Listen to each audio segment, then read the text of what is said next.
'Cause I can be in from me, but you never know it. I'm feeling something for you, maybe it's getting stronger, but you never know. I don't wanna say goodbye, 'cause I really like you, don't you notice? I don't wanna know the one, 'cause I really need you, baby, to love me. I don't wanna say goodbye, 'cause I really like you, don't you notice? I don't wanna know the when, I don't wanna say goodbye.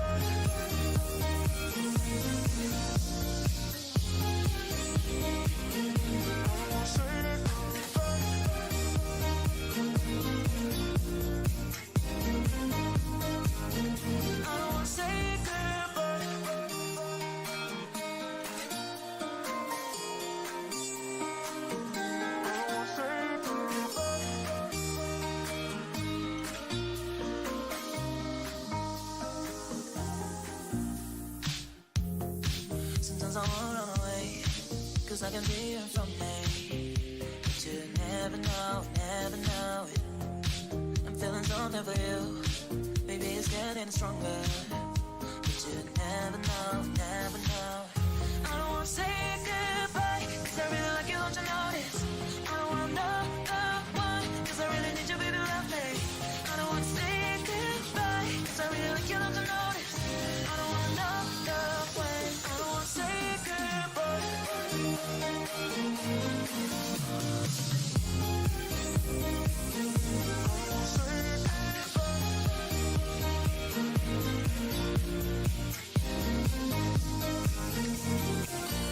Sorry for what I do, sorry but I really like you, sorry for how sorry for what I do, sorry but I really like you, sorry for how I don't wanna say goodbye.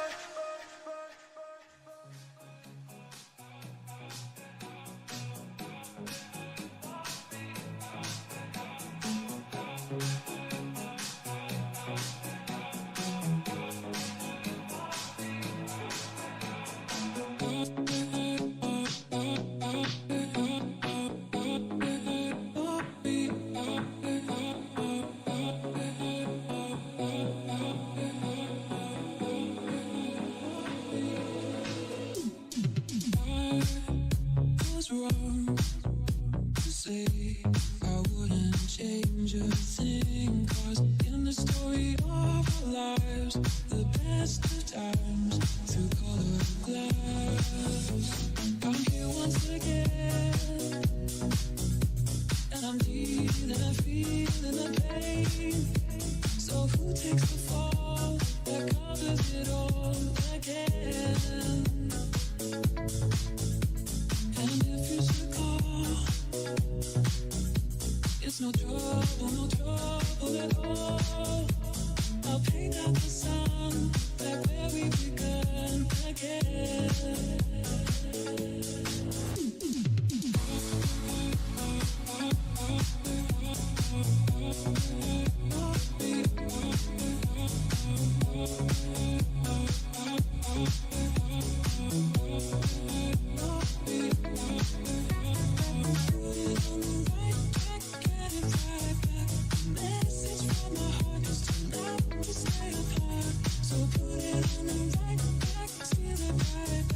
Hey, happy Wednesday to everybody. How's everybody doing?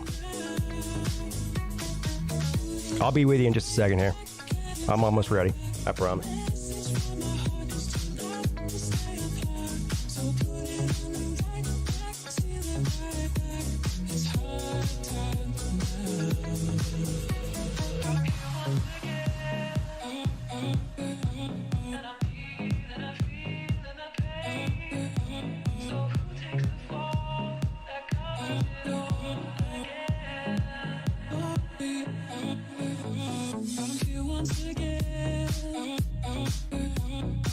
Hey, while I'm still getting ready here for a second, yeah, let me guys. You want to see one of the stupidest things you've ever read in your life?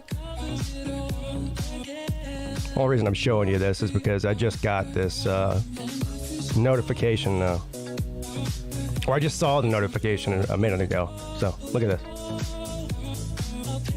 This is a comment. It somebody left from the ACC show last night. Well, they left it this morning. Right here at the top. Some guy named Rain Guy. The Rain Guy in the chat this morning. Clemson is not a top 35 team and hasn't been for years.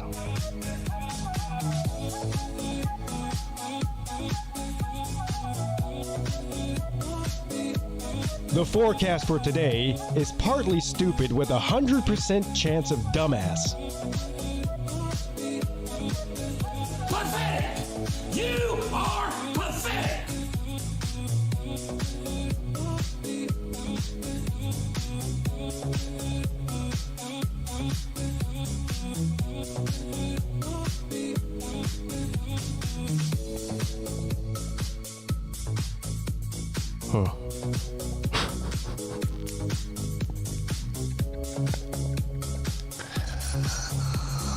Oh, man.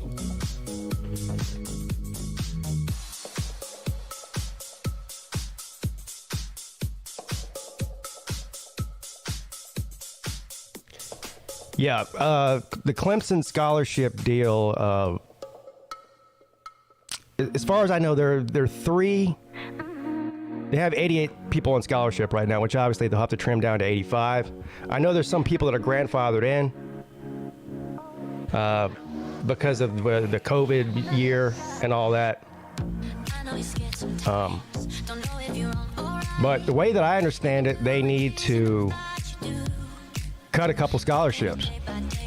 And not only that, and look, some of that might take care of itself when the transfer portal opens back up. Yeah, I mean, I would just assume in today's world. Let me turn this off. Music's starting to get on my nerves. Shut up.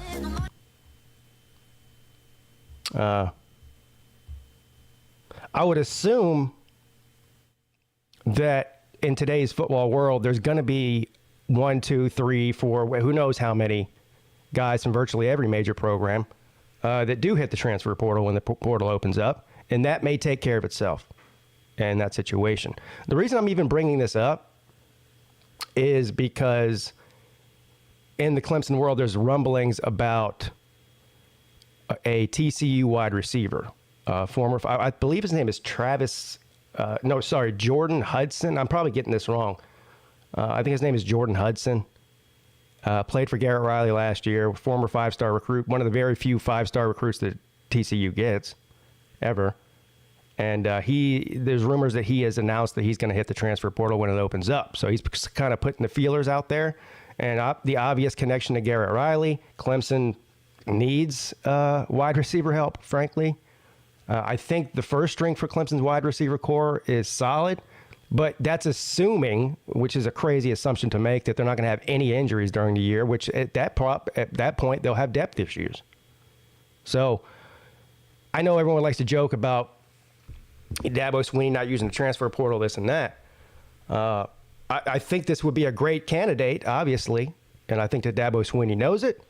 But where they sit right now, it's just not possible to bring in a transfer at any position.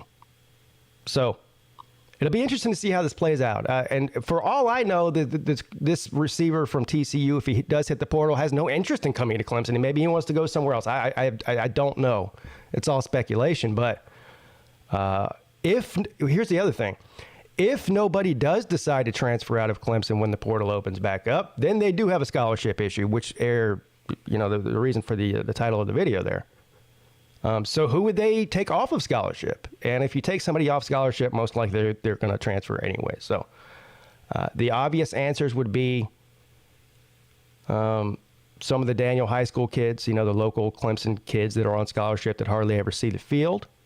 One of them is Tyler Venables, but Tyler Venables, I think that's off the table for a host of different reasons. First of all, he's going to play a lot. I mean, he's not, is he a child of a coach or a former coach? Yes. Is he terrible? No.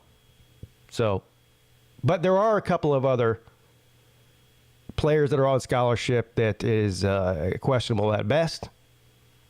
And so it'll be interesting to see how that all plays out. How's everybody doing? Happy Wednesday. Welcome to the Midday Show. I am your host, PigskinPeete. I appreciate you all being here. A couple of quick announcements before we get to the show today. Of course, it'll be the same format that it always is. I will read the news, or attempt to do my best to read the news, and then I will bring on anybody who wants to come on and discuss football or any other type of activity. But this is something I have to do. If I don't promote myself, nobody is going to promote me other than me, okay? I am the CEO. I am the talent. I am the sound engineer. I am the video engineer. I am the producer of the PigskinPeete show. It's a one-man show.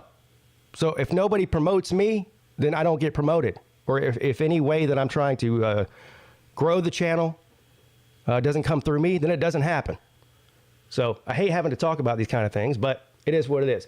A lot of you support the channel through being a member, which I greatly appreciate. A lot of you send in direct donations from time to time, whether it's through Super Chat, PayPal, or Cash App. Those are all great things that I appreciate all of you for to keep the show going. But this thing that I'm about to tell you isn't necessarily a donation to me. It's something you might be doing anyway. There is a new link in the description of the live shows to fanatics.com. If you are going to go on Fanatics to buy some sports apparel for your favorite college team or NFL team or whatever, anyway, I would appreciate it if you did it through the link in the description of my video.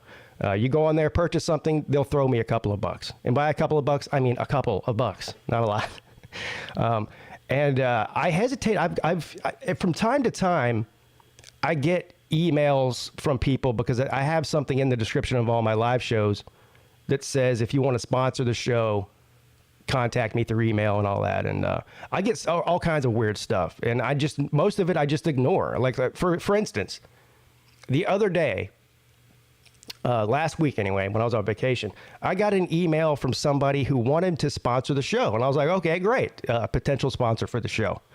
Well, you know what it was? It was a tarot card reader, a fortune teller that wanted to buy sponsorship on the PigskinPeete channel. Now, I easily could have just taken the money and told you all to go get your palm read or whatever. But no, look, I'm not a sellout, you know? I mean, do I like to be rewarded monetarily for what I do? Of course I do. Spend a lot of time on here. But I'm not going to go out there and promote something that I wouldn't do myself. And no, I wouldn't use a tarot card reading service. No offense to that person or company, whoever's emailed me. It's just not something I'm interested in doing. But Fanatics, on the other hand, is something I use several times a year for myself when I'm ordering Clemson gear or Carolina Panther stuff or buying something for a family. Hell, we just used it a couple of weeks ago. So I have no problem whatsoever promoting fanatics.com. So if you are going to go on and buy something anyway, you may as well use the link in the description of my video, and they'll give me a small kickback. So there you go. There you have it. It is what it is. Oh, shit.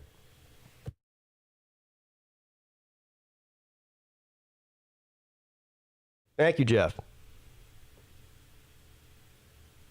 I would have done it. $20 is 20. Oh, I actually considered it. I was like, because in my mind, other than the money part of it, the first thing my mind goes to is how can I make this funny? Because listen, let's face it, having some crazy chick on, and the reason I know it's a chick is because it was a female name in the email. Having some crazy weirdo chick on to give me a tarot reading on the air does sound funny. You know what I mean? But I don't know. It's just not something that I'm interested in doing. You know what I mean? Imagine you're scrolling across the interwebs, and the very first time you come across the PigskinPeete YouTube channel, I'm on here getting my fucking finger, my palm read or whatever. I don't even know. Tarot card is what it was, not palm reading. I don't know how you read somebody's palm over the internet, but good God.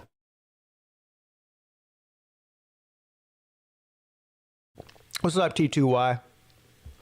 T2Y got some tarot cards. He says he sees 3 losses in Clemson's future.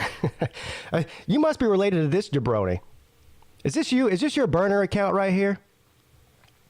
Clemson is not a top 35 team and hasn't been for years. Is Rain Guy your burner, T2Y? Something tells me this guy, you know how we always say, man, this guy's never seen a football game? I don't know. He might have just started watching football I don't know. Maybe he stopped watching football around 2009. Maybe that's what it is.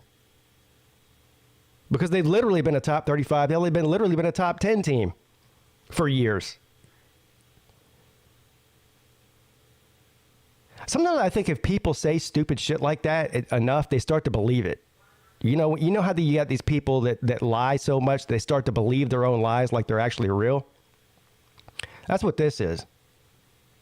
Y'all heard of Trump derangement syndrome? This is Clemson derangement syndrome right here. This is a prime candidate.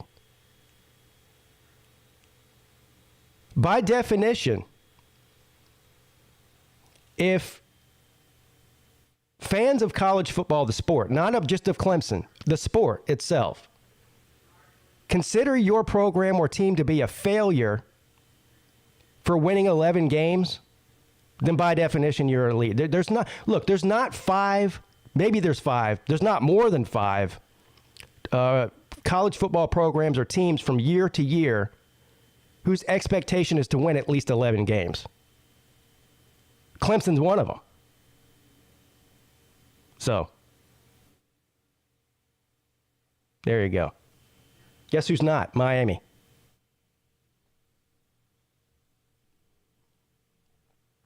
Where's that? Oh, yeah. Chat. Thank you, Vandy Dandy, for supporting the show. I appreciate you, brother. What happened to Herb Street's kids at Clemson? One of them transferred to Ohio State. And, you know what? I think the other one's gone now. He ran out of eligibility. I think he was there for 5 years. I'm pretty sure. I know one of them left to win Ohio State. The other one, I think, is off the team. I think he's graduated and moved on. So, Bulldog JC is in the house. What's up? D4. CJ, where am I at here? How did that? Okay. Alakazam. Bulldog Brian, Kevrod Harris, Brandon Pratt, CJ, C-Dog. Shout out to C-Dog. Another amazing and fantastic ACC show last night. Mike 3883. Dog Behind Enemy Lines. John Serene. Nate the Great.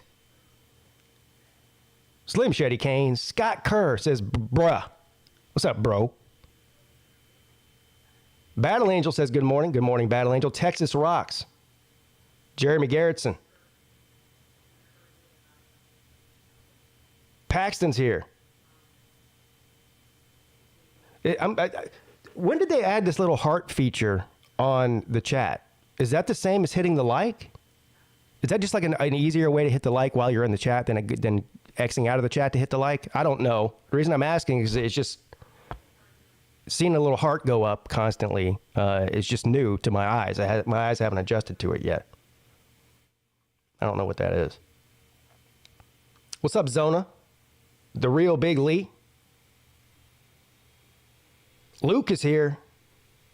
T2Y. I'm still going to call you either Pinecone or Hurricane T2Y, but he is now the Big 3 to T2Y. I don't know what that means. I'm assuming what that means is that he is no longer a Miami YouTuber. He's now a Florida YouTuber. Yeah. You know, the Big 3 Power 5 teams. Well, now there's 4 because UCF is going to the Power 5 now. So you have to change your name again, bro. Soon it's going to be the Big 4 T2Y. Smart move, though. Smart move from a business sense. What's up, Rec Talk? Kirby's Visor.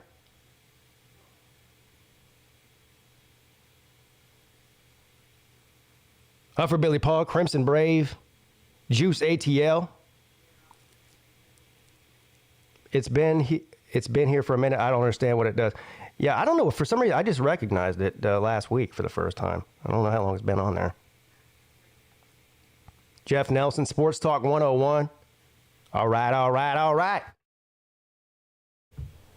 guys. Like I said, let's go ahead and get to the news real quick. And when I get done reading the news, and the news segment, for most of you know this, it can go one of two ways. If some of the stories are interesting or funny or both, it can go on for 30 or 45 minutes. If they're not, and I get perturbed, which happens often and easily, then I usually cut the news segment short. I do not read any of the news articles before I start the show. I want it to be a surprise to me and you at the same time.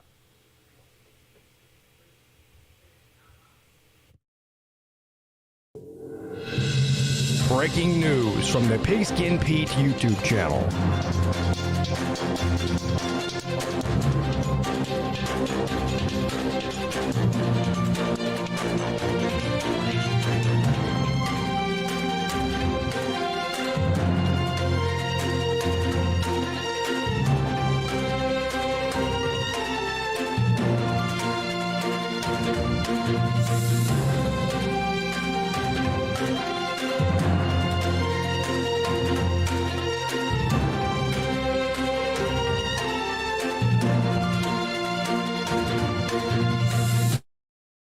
Oh, look, a new variant.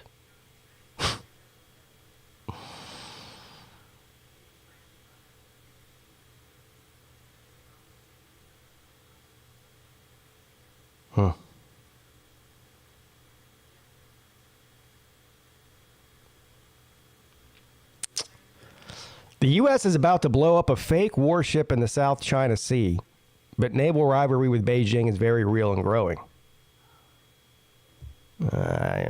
Well, let's see what this is.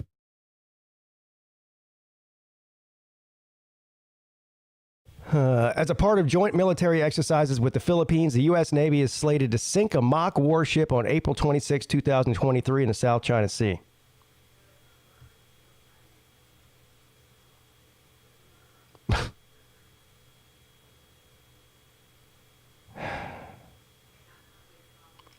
The live fire drill is not response to increased tensions with China over time. Oh, it's not? We're blowing up a ship in the China Sea, but it's not related to any sort of tensions with China, right? Right. Either way, Beijing isn't happy, responding by holding its own staged military event involving actual warships and fighter jets deployed around Taiwan, a self-governed island in Beijing. We all know what Taiwan is. The tit-for-tat war games underscore the reality that U.S. presidents have increasingly had to contend with as the 21st century has drawn on. Hey, let me fix this article for you.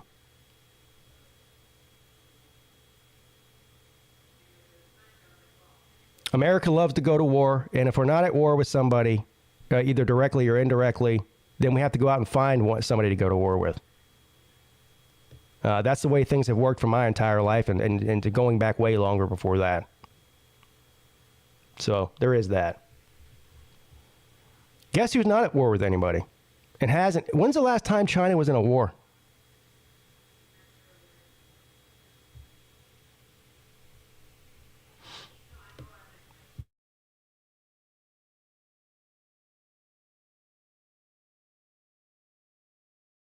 Look at this. Couple reportedly beheaded themselves in a sacrifice with homemade guillotine. God damn. So this is in India, New Delhi. An Indian couple has allegedly died by suicide using a guillotine-like mechanism to decapitate themselves in a sacrificial... You said they sacrificed themselves? Himbuai Mukwana, age 38, and his wife, hasn't been. That's her name, hasn't been. Age 35, both died by decapitation after using a homemade bladed mechanism in a hut on their farm in the western state of Gujarat. The couple first prepared a fire altar before putting their heads under a guillotine-like mechanism held by a rope. What if he would have just like pulled his head out to the last second, be like, "Psych!" and his wife, that probably, maybe that's what he was planning, you know? That way he doesn't get charged with murder. He can just say, my wife killed herself with a guillotine. You know, at the last second, he pulls his head out and her head gets chopped off. Oh, damn it. As soon as they released the rope, an iron blade fell on them, severing their heads, which rolled into the fire. God damn. Fire is considered sacred in Hinduism, and it plays a significant role in several worship rituals. Well, fire is sacred in Hinduism, but is suicide though? I don't know. I don't. Is there any religion out there that, I guess some would say Islam in certain situations, that's why them guys blow themselves up. I don't know. I guess it depends on how you interpret one of those holy books. You know. The couple apparently designed the device using their beheading in such a way that their heads would roll into the fire altar, completing their sacrificial ritual. Police, who said they had found a suicide note addressed to family members, have launched an investigation. The couple is survived by 2 children and their parents. So they had kids and they did this? God knows.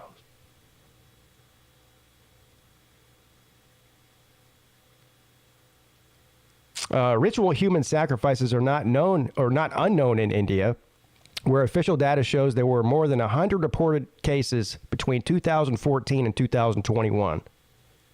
But almost all known cases of human sacrifice involve killing people or killing other people to please the gods, not themselves. Yeah, that's what I was thinking. You know, like the Aztecs, they had it right. You know what I mean? They would sacrifice humans, but they would live. That's what I would do.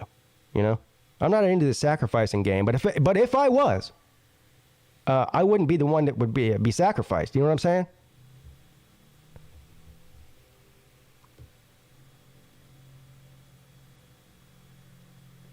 What in the... Listen, I work for a nude cruise. Hey, Nate. Is Nate here? It sounds like Nate shit here. I work for a nude cruise. It's liberating, but there are rules.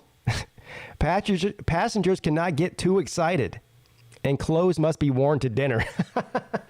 That's a weird rule. All right, they got me. I got to see this. A nude cruise, bro. Now, look, before I even get into this article, I can go ahead and tell you, if for anybody who's ever been to a nude beach, this is tied into a cruise. We went on a cruise, I think it was 2008 or 9. One of the stops that we went on the cruise was an island called St. Martin in the Caribbean. A lot of you probably have heard of it. Some of you maybe even been there. Actually, a very cool place, by the way. But anyway, half of the island is Dutch, and the other half is French. And the French side of the island, just like in France, they have, there's no nude policy or law or whatever at most beaches there. So you see, if you go to France, you'll see a lot of nude people on the beach. But anyway, so we were just sitting on the beach hanging out. Like, we had a big group of, like, I don't know, a dozen of us on this cruise. And there's nude people around. Now, just like on this cruise ship, not a single person that was nude on that beach on St. Martin is somebody that anybody wants to see nude on the beach in St. Martin. And something tells me there's no difference on this cruise.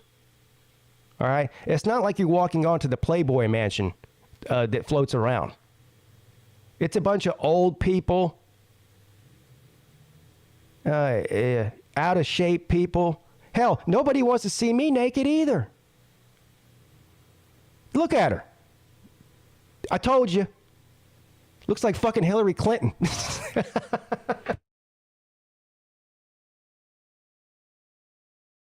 She looks like Hillary Clinton. Ah, damn.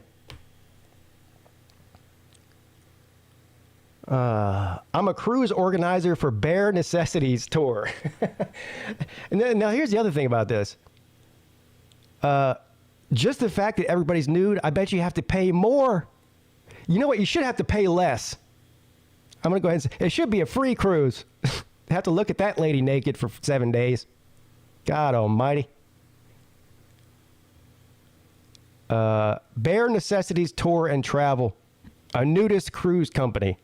I spent all last year as a part of a team planning our 2 sailings. A February trip aboard a big cruise ship called the Big Nut Boat, the Big Nude Boat,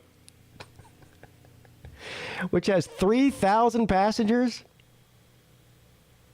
and a smaller cruise in the summer. Back in 1997, a friend was a staff photographer with Bare Necessities, was looking for a married couple to join their next cruise. So this is a swinger ship. Now, let's just call it what it is. It's a pineapple boat, bro. Both my husband and I are confident in front of an audience. Clearly, you are. I have a background in theater and was running my single telegram company, and my husband was an on-air meteorologist. We'd been skinny dipping with friends before, so we felt comfortable, and the cruise was in Tahiti, which sealed the deal. Some people are just so weird, man. During that first cruise, we worked as models to start. We kept returning on the cruises over the next decade as general staff. So they liked the cruise so much that they became employees so they could be on that boat naked all the time. We'd answer questions and help out with small things like making sure guests always have a towel between themselves and their seats. Jesus Christ.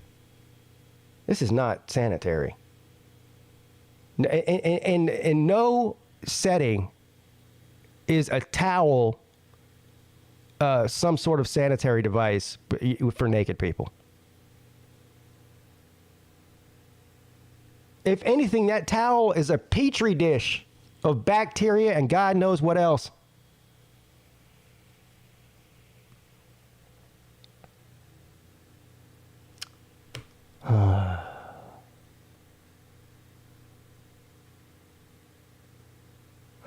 So she's explaining what her job is. She's basically like whatever, customer service person. Make sure that there's no STDs being spread around on the beach chairs. To us, being nude is not sexual or anything to be ashamed of. Nudism is about leaving judgment behind. When you're not wearing clothes, you can't immediately tell someone's economic status or how they vote.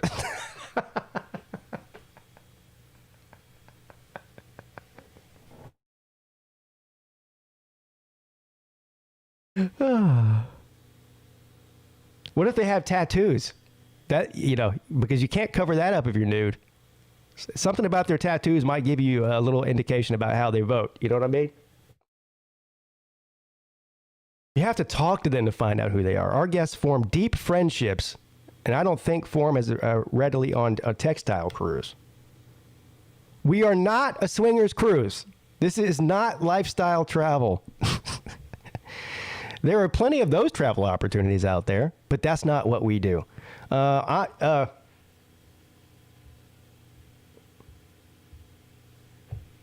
bullshit! That is bullshit! Yeah, I'm not buying the goods that you're selling, lady.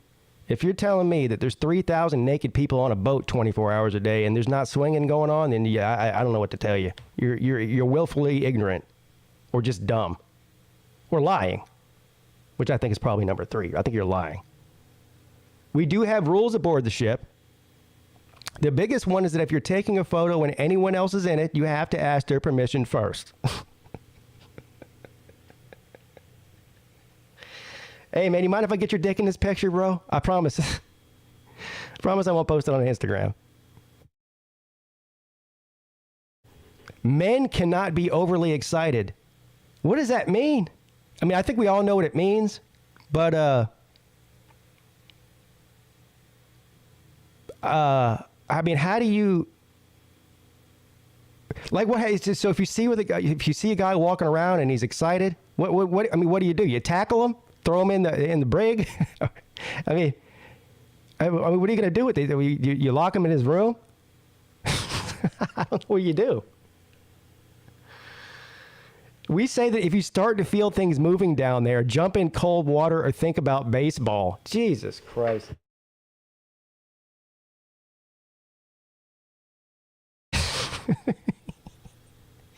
Dinner in the formal dining room has a dress code, largely because the waitstaff is carrying trays of hot food. Yeah, you don't want somebody to spill, a tray of hot food down in the nether regions. You know what I mean? No nips No bits and no buts is what I always say to remind people of our dinner dress code. Dinner is the only time that the guests have to wear clothes. No mesh, no see-through, nothing made of string. The captain and the crew are not nude.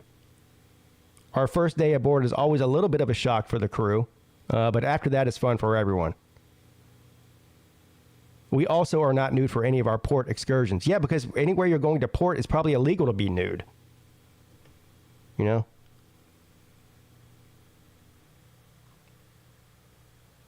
Jesus Christ.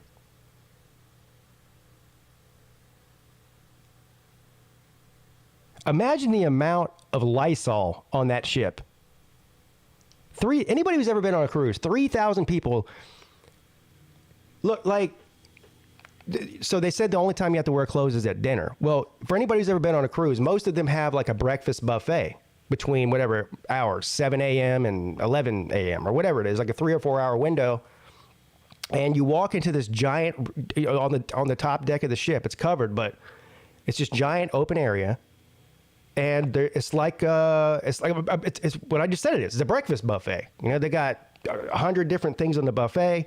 People are shuffling through there with their plates, getting their bacon and their eggs and their toast and their waffles or whatever. But so what? You got 3,000 people in line at a buffet who are naked. Now that's unsanitary. You know what I'm saying? And also, it would make me lose my appetite. This sounds like a nightmare.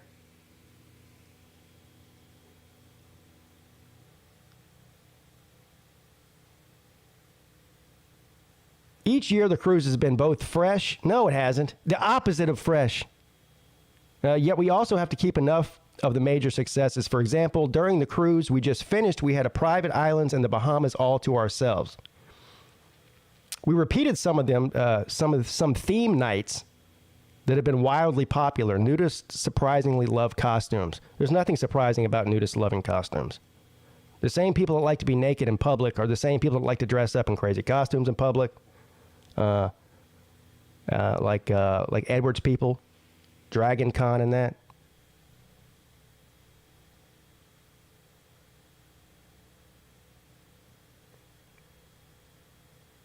Yeah. I won't be going on a nude cruise anytime soon. And by anytime soon, I mean ever.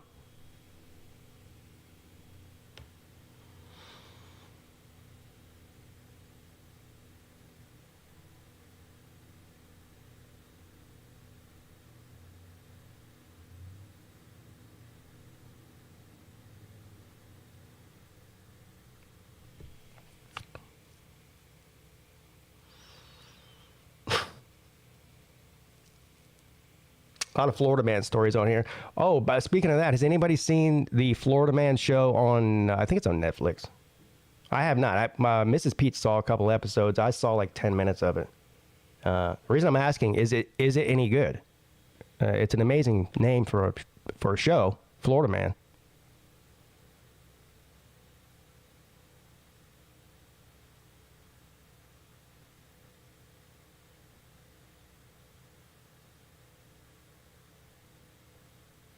Is this the one I saw the other day?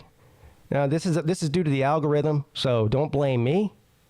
The other day we saw, I think it was an English supermodel with the body paint. This is somebody different, I think. Erin Heatherton.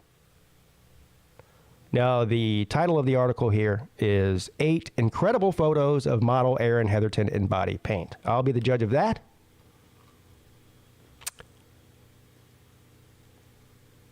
There's a... Number 1, incredible photo. Number 2. Number 3. Number 4. And last but not least, number 5. I approve of this message.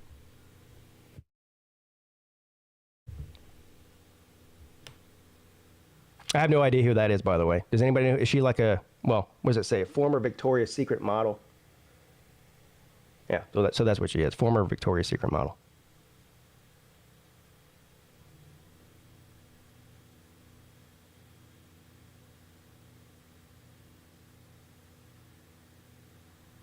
I bet some of you might have heard this story here.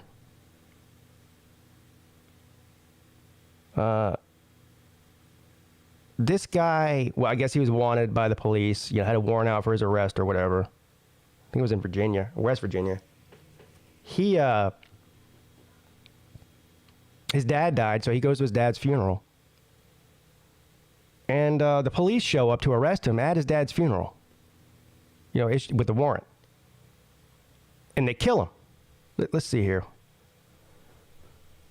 Now, I don't know what happened as far as, you know, did he try to, you know, was he armed? Did he try to fight back? I don't know. Charleston, West Virginia. That's what it is. Charges will not be brought against the members of West Virginia Task Force who fatally shot a pallbearer at his father's funeral after an investigation found the fugitive was reaching for a concealed weapon. So, okay, so there you go. So he did have a gun on him. Grant County Prosecutor John Urris said on the telephone interview that he reviewed the state police investigation into the shooting of Jason Arnie Owens and determined that it was justified. He found no probable cause to charge officers. All right, now here's what I'll say. Look, if you're a fugitive of the law and you're armed, probably illegally, well, you're definitely illegally armed if you're a fugitive of the law, and you reach for your weapon when being confronted by police, then yes, they're going to shoot you and kill you. I don't have a problem with that. Is it illegal to try to apprehend a fugitive at a funeral? No, clearly not. Is it in very, very poor and bad taste? Could they not wait till after the funeral to do this? I don't know. I just find that an extremely poor taste to try to apprehend somebody at their parents' funeral. But anyway, the shooting happened as mourners gathered outside the funeral home. And here's one reason. Not only is it just in bad taste, but you're also putting all the other people at the funeral in danger by doing that. You have to assume that if this guy's a fugitive, that he's going to be armed and dangerous. And that if you try to arrest him, then he may do something crazy, which clearly he did. And so now you have bullets flying around. There's probably kids there, a bunch of other innocent people, old people. So it's just, it doesn't sound like a good idea to me.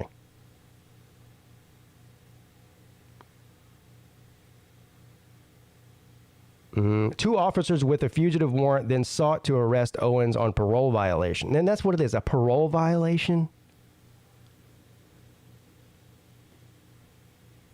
Calling his name and then shooting him dead. Owens' blood spattered his 18-year-old son's shirt. And so he's standing next to his 8-year-old son. His dad gets murdered at a funeral.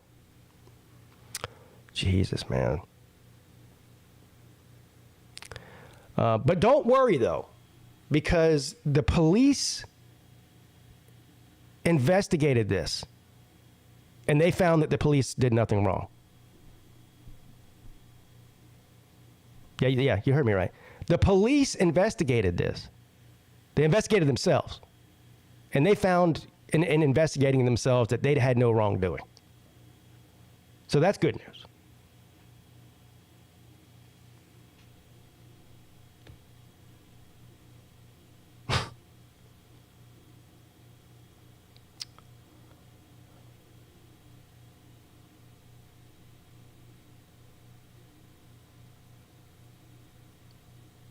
Statement from Owen's son, Justin, said that his father had a weapon in a holster but had placed his hands behind his back and was giving up.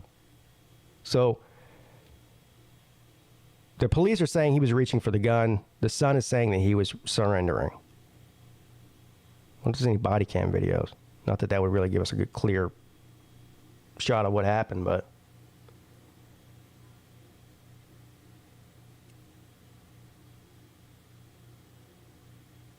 man.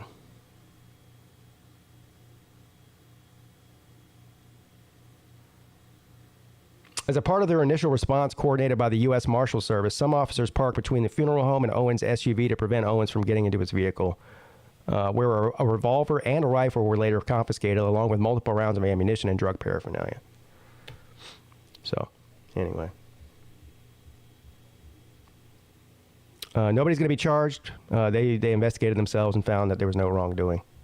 So that's comforting.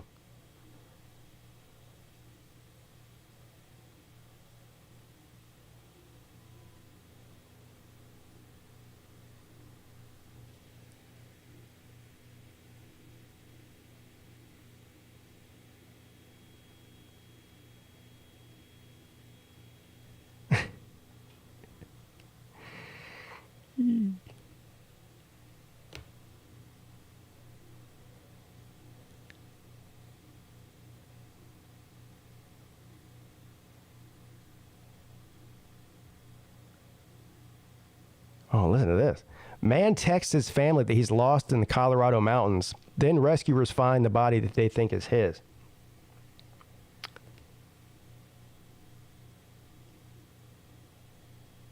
Searchers found a body they believe belongs to a missing Colorado man, according to the sheriff. A ground search crew found a man's body believed to be Jerry Albright, age 53, the evening of Monday, April 17th. However, because of the hazardous terrain and fading light, the sheriff's office said that they could not recover the body and planned to return the following morning. Before he went missing, Albright left his home on foot on Friday, April the 14th, and never returned. He went for a long walk, sounds like.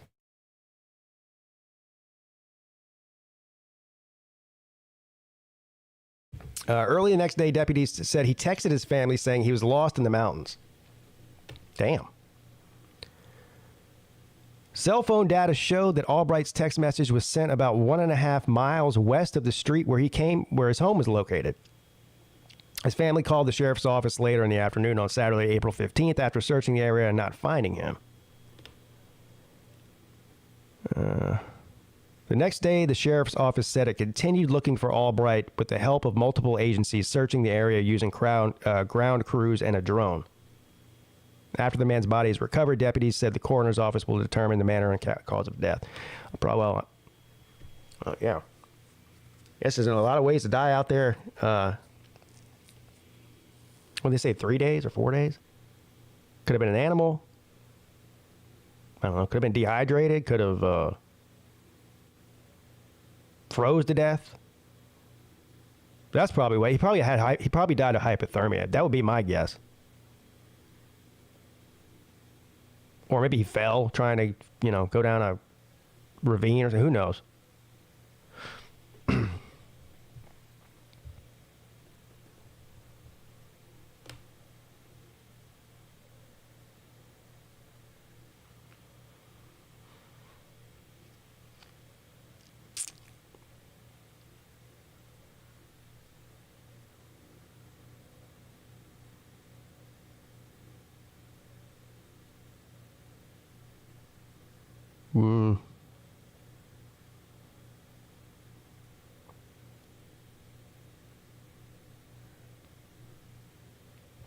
Wreckage of a submarine found by divers in Long Island Sound.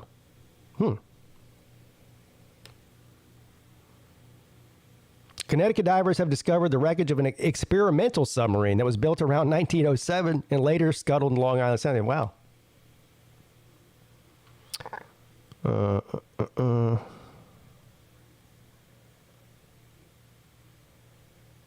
I guess the submarine was called the Defender. Simon says he has been interested in the story of the Defender for years. He spent months going over known sonar and underwater mapping surveys of the bottom of the Sound, as well as the government documents obtained under the Freedom of Information Act to identify an anomaly that fit the size of the submarine. The submarine has a very distinct shape. It's 100 feet long, 13 feet in diameter. So I made a list of everything that was that long, and there was one target on the list.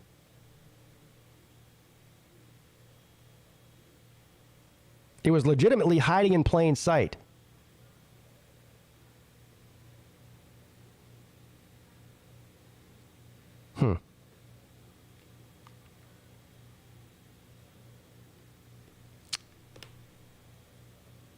The submarine, originally named the Lake, was built by millionaire Simon Lake and his Bridgeport-based Lake Torpedo Boat Company in hopes of winning a competition for the U.S. Navy contract. It was an experimental vessel with wheels to move along the sea bottom and a door that allowed divers to be released underwater. Wow, that's pretty cool. They had wheels on this thing, bro.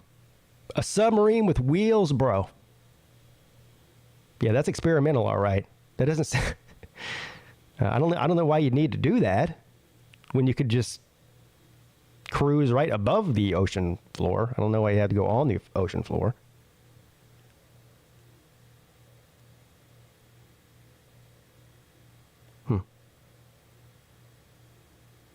Anyway, so they discovered this thing.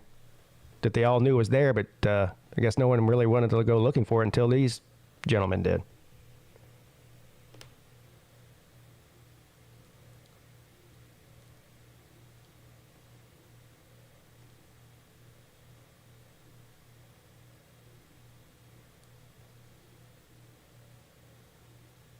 Hey, does anybody care which podcast and audiobooks that swimsuit issue model rookie Lauren Chan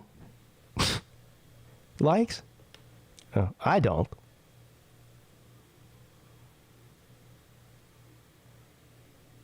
Well, listen to this. An Airbnb host who has left with a $640 utility bill says that the guests left the gas and the water taps running after he did not meet their cancellation. I already like these people. So, this is good. Yeah, first of all, Airbnb is a scam. We just used it. Well, we didn't use Airbnb. We used VRBO for the couple places that we stayed last week on our vacation. The mountain cabin was VRBO. The house that we got when we went to the spring game in Clemson, also VRBO. Same thing though. I like VRBO better. They don't seem to be as crazy about their regulations as far as what you have to do before you leave the house. Airbnb, when you get a hotel, you pay for a hotel room, and what does that include? That includes maid service, laundry service. You don't have to do a goddamn thing. They come in after you leave. Now, look, you should be courteous and not trash the room and leave shit everywhere and leave a big mess for them to clean up. I mean, that's just common courtesy. Everybody knows that. Of course, you're going to get assholes who do that kind of thing. And these poor, maids at these hotels have to go out and clean after grown adults who act like children. But so that's going to happen. But that's not going to prevent you from ever going. Like, if you go and you leave your room a little bit too messy at a Hilton, does that mean you can never go to a Hilton again? No. Airbnb, these people, they want you. You're out there mopping, sweeping, doing dishes. It's like, what? I didn't sign up for this shit. And then the maid comes in after you, and if you didn't clean good enough, well, then they can tell the homeowner, and the homeowner can give you a bad rating. And I'm assuming the same thing on VRBO. And I understand if you go in there and cause damage to somebody's home, break a window, whatever, then yeah, that you shouldn't be able to. You might want to let people know that you don't want to rent to those people again because they're bad news. But yeah, Airbnb is a scam. I'm not paying all this money to stay in your house, and now all of a sudden I'm the maid too.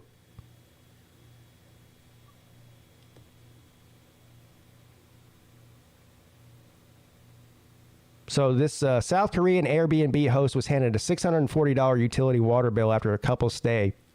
Two guests who booked the Seoul home for 25 days had left the gas and water taps running. The host said the couple's behavior was in retaliation to him not accepting a cancellation request. So they wanted to get out of the Airbnb and cancel it. He said no. So they turned his gas stove on and left his water running for 25 days.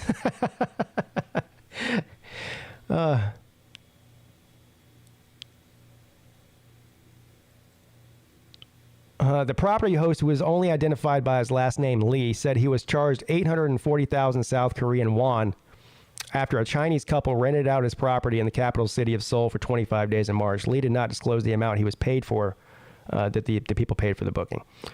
Lee only discovered the high gas usage, and the gas meter inspector called him to tell him the property might be experiencing a leak. He visited the property only to find an empty home with the windows open and the gas left on. The gas usage resulted in 640,000 won charge, which I guess is whatever they said was $600 something.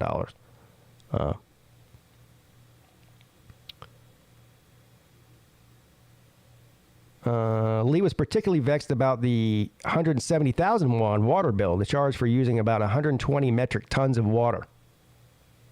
Seoul's water authority told SBS that the quantity is the same as 8 adults would use in 2 months.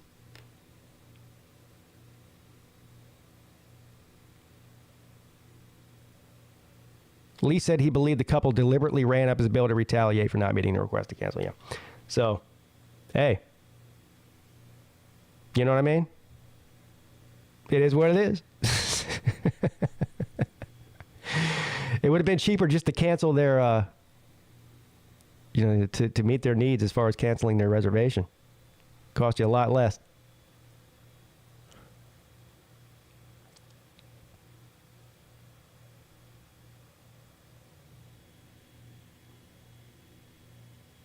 VicTube says he's on. Yeah, I mean, that's an asshole thing to do, is to leave somebody's gas and water on. I mean, come on.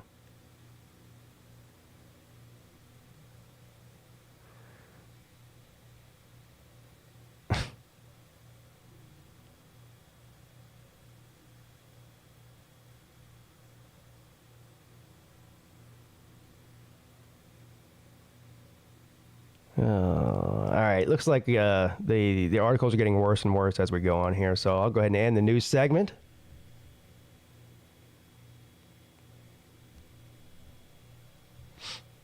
And open up the StreamYard. StreamYard link is in the description of the video. What's up? Welcome to the Midday Show. Breaking my heart, bro. I'm doing what? I said you're breaking my heart, bro. Why? Untactful. Yeah, last time I checked, you go look for a wanted fugitive where you think they'll be. That's what's tactful. Don't cry about him going to a damn funeral. Well, of course they think he's going to be there. So that's where you go look for him. Well, you also go to look for him at a place where there's not 100 other innocent people, including children, around where there might be a gunfight. Okay, well. I mean, if they knew it, look. Pull out a gun and try and shoot cops surrounded by your family at a funeral. All right, so clearly, pretty logical. So clearly, they knew he was at the funeral, right? They could have easily just followed him after the funeral to wherever he was going and surveyed him, and found a place that where he's at least semi safe to make the arrest. I mean, it sounds good in theory. That's not how it works. I mean, this guy's not fucking James Bond, okay? He's not a Mission Impossible Tom Cruise, all right? He's clearly not that hard to find. So, they couldn't have waited an hour later to do this, is what my point is. No, they don't. That's not how it works. Well, clearly it's not how it works. They will get in trouble for doing that. That's how it what? works. Yes. So what if one of their shots that directed at him would have hit that 18-year-old son or another innocent person that was standing next to him? Is that just collateral damage? It's okay because he's a fugitive? That you have to respond how he responds. Well, don't pull out a fucking gun around cops when your family's. Well, the reason look, I'm not defending this guy. Okay, I'm sure he deserved to be in prison for whatever he did, and they certainly had a warrant and a right to arrest him. I am not debating that. But would this guy have pulled out a gun or tried to pull out a gun if the police weren't there trying to arrest him? The answer is no. They know that. Well, yeah, that's common sense. I think that the U.S. Marshals and whatever the sheriff's office or whoever was participating in this apprehension of this man have an obligation, of course, to arrest a fugitive. Yes, like you said, they also have an obligation to do it in as safe as manner as possible, not to injure innocent people. Well, I would agree with you, and I'm sure that'd be the case. But they can only do what they can do. They have to respond accordingly to how he reacts. Yeah. All right. Well. Fucking shit, man. I can't hear nothing. You can't? God damn it, man. What the fuck is this piece of shit phone? You all right? I'm on Bluetooth. Fuck this Wednesday. I mean, it is almost to the point of defending the criminal, though. I mean, that's really what it's coming to. And they shouldn't have done this. They shouldn't have done that. But it all comes from a bunch of people that have never done the job, and the vast majority of them don't have the balls to do the job. But they want to tell somebody else how to do it.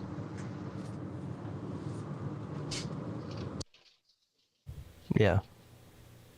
I don't know. I mean, because I can, from firsthand experience, I can tell you how hard it is for 3 people to get somebody in handcuffs that doesn't want to be in handcuffs. Right. Well, I think that they could have had the decency to wait until after the funeral. Yeah, really. it's not about the guy, the fugitive's feelings, but there's other people involved. You know. The decent thing would have been for him not to go for a gun. That would have been the decent thing. Well, so luckily the police investigation, since they investigated themselves, they came up with the conclusion that he was reaching for a gun, but everyone else says he wasn't. So who's lying? Yeah, well, everybody, eyewitnesses said Michael Brown was going for a gun too, but physical evidence said they're liars. Yeah. Including camera footage. But of course, no eyewitness has ever lied. That's never happened. So if somebody lies in one situation, that means that this guy's family is automatically lying too? I mean, one has nothing to do with the other. I assume everybody on all sides is lying. And I guarantee you they had body Yeah, but cams. one thing I know, and this is for sure, right? Police would never lie about anything. They would never lie. Including that, I said everybody. Yeah. They're included in everybody. Yeah. So I'm not going to debate that whatsoever. No, I'm with you there. all right. I don't know what you're so perturbed about. I think I feel like they could have handled the situation differently. That's all. It made it safer for the bystanders. Luckily, no one else was hurt other than the guy who they were trying to apprehend. So I guess. As it should be. Yeah, but it could have been. It could have been different. That's all. You know, but I'm not surprised.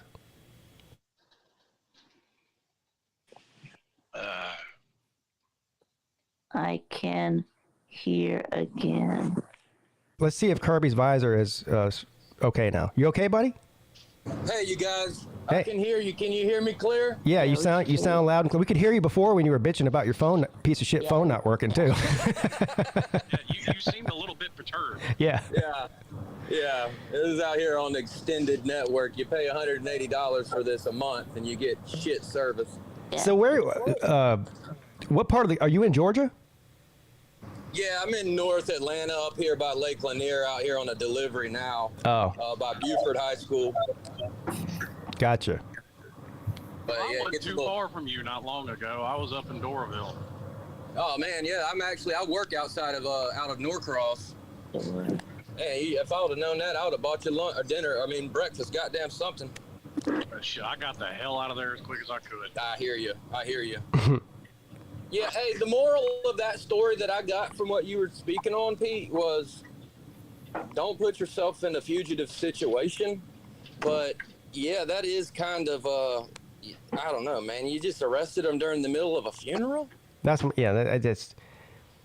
you not have waited till after? that was my point. Yeah, there you go. Yeah, I agree with Pete, man. And most police, and what I'm saying is most police procedure is, no, you don't wait. Hey, I mean, them's just the rules. If you don't like the rules, change the rules. well, and then it goes back to if I don't want to get arrested, don't be a fucking fugitive, right? Yeah, hey, I've managed to go 35 years without any kind of conviction. It's not terribly hard. I tell you. Well, what, it just them goes back. things are There's no respect for the dead. Okay, so I mean, this guy's funeral is now tainted forever. You know, the last thing that anyone's ever going to remember about him, not the fugitive, but his dad, is the fact that there was, an apprehension and another killing at the funeral. There you go. Jesus. So it's it's disrespectful. Did they get a 2-for-1 discount from the funeral home? It's disrespectful to the family. Yeah, that's And you know what a lot of cops will do too? Instead of going for a gun when they approach, you talk to them, say, hey, I'll go with you quietly as soon as we're done. A lot of them will let you. Yeah. And I'm But instead, guessing you decide to pull a gun when they're walking up on you. Well, and that's the guess. Like, so what are these charges? Was this guy a violent criminal? Were they chasing down? Yeah, I didn't even read what he was. Well, I think maybe he probably was, but it was a parole violation. So the guy was on parole. So he violated his parole. I don't know what the stipulations of the parole violation were, but if the U.S. Marshals get involved, I'm assuming it was probably some sort of violent crime he was charged with originally. Yeah, that's the thing, too. If the U.S. Marshals are involved, you fucked up pretty bad. Yeah, he was probably a violent crime guy who got out on parole. Like, because there was a whole thing a year or two ago about the U.S. Marshals shooting a guy in Memphis that they wanted to make the big deal that, well, he didn't have a gun in his hand when they shot him. But he shot and killed the guy that he stole the car from that he was trying to run the U.S. Marshals over with.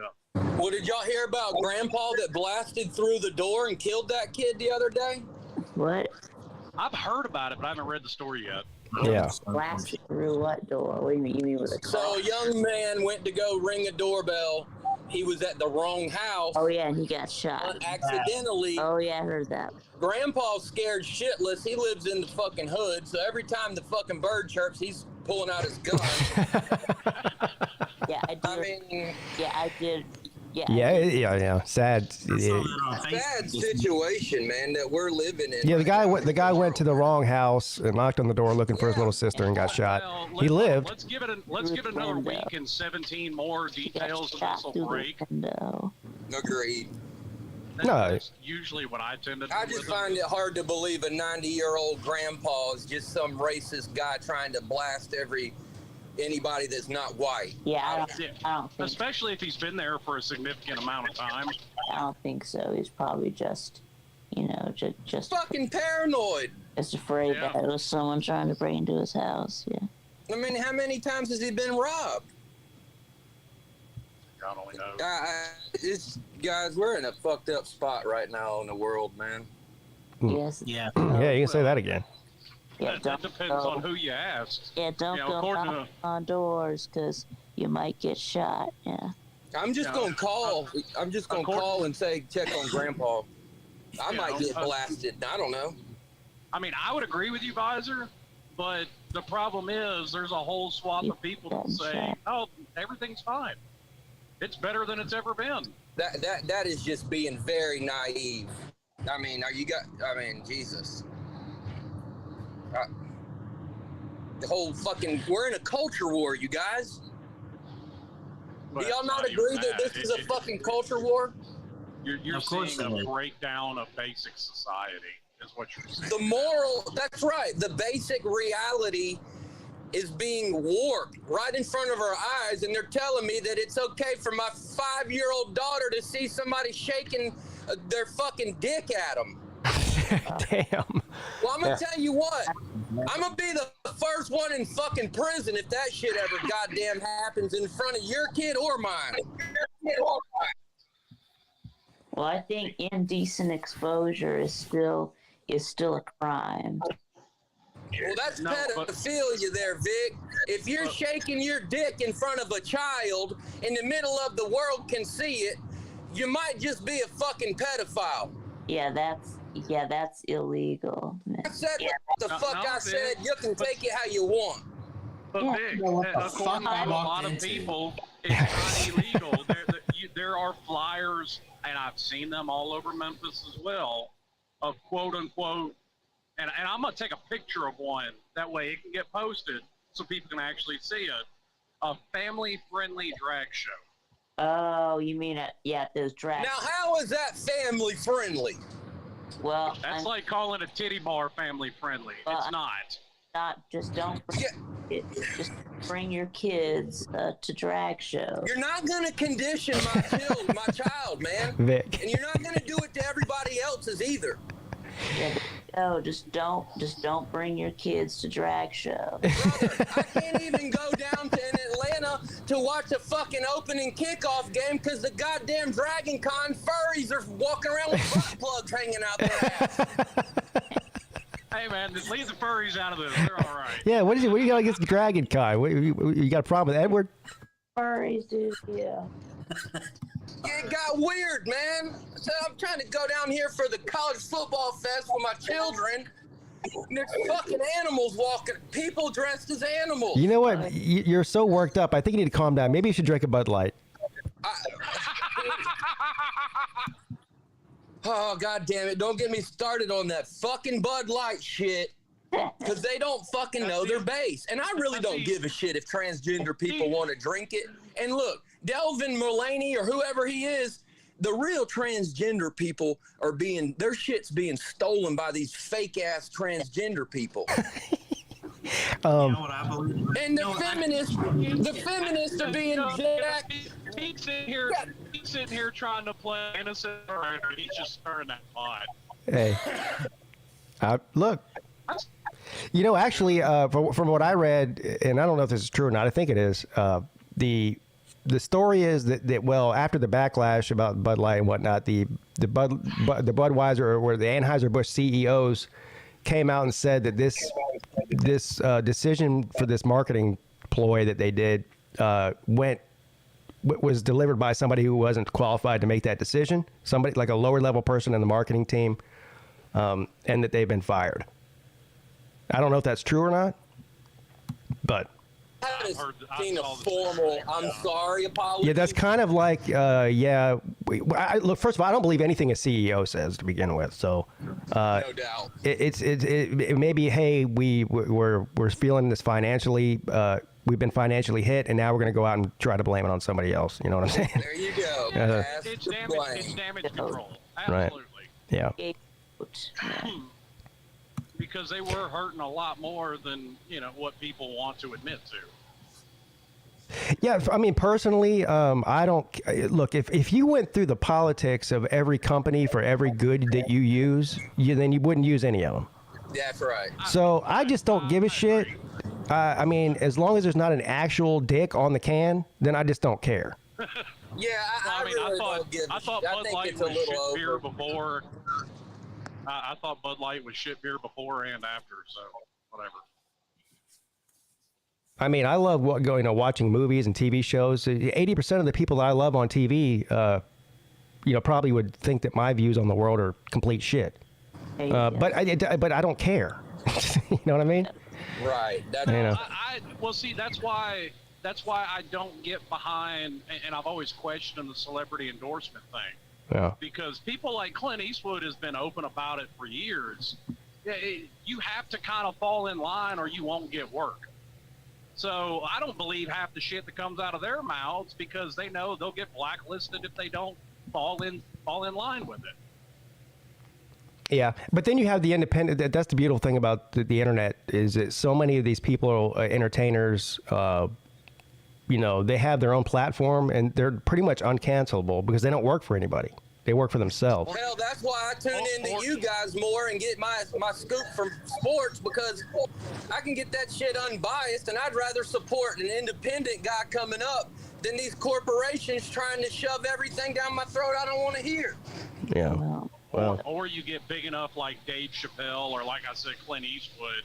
Those guys have been around so long and have made such a name for themselves. Like you said, they're uncancelable. Same thing happened with Joe Rogan. When they tried to get him during the COVID thing, they just backfired in their face because he's got 10 times the viewers any of those news organizations have, and they just lied and just made themselves look completely stupid, and he exposed them. Yeah. Yeah. Oh man, let them cook, you guys. They'll cook themselves. And it happens and I'm not picking on, I don't even know who is the one that was saying he was eating horse paste or whatever. Was it CNN? I think it was.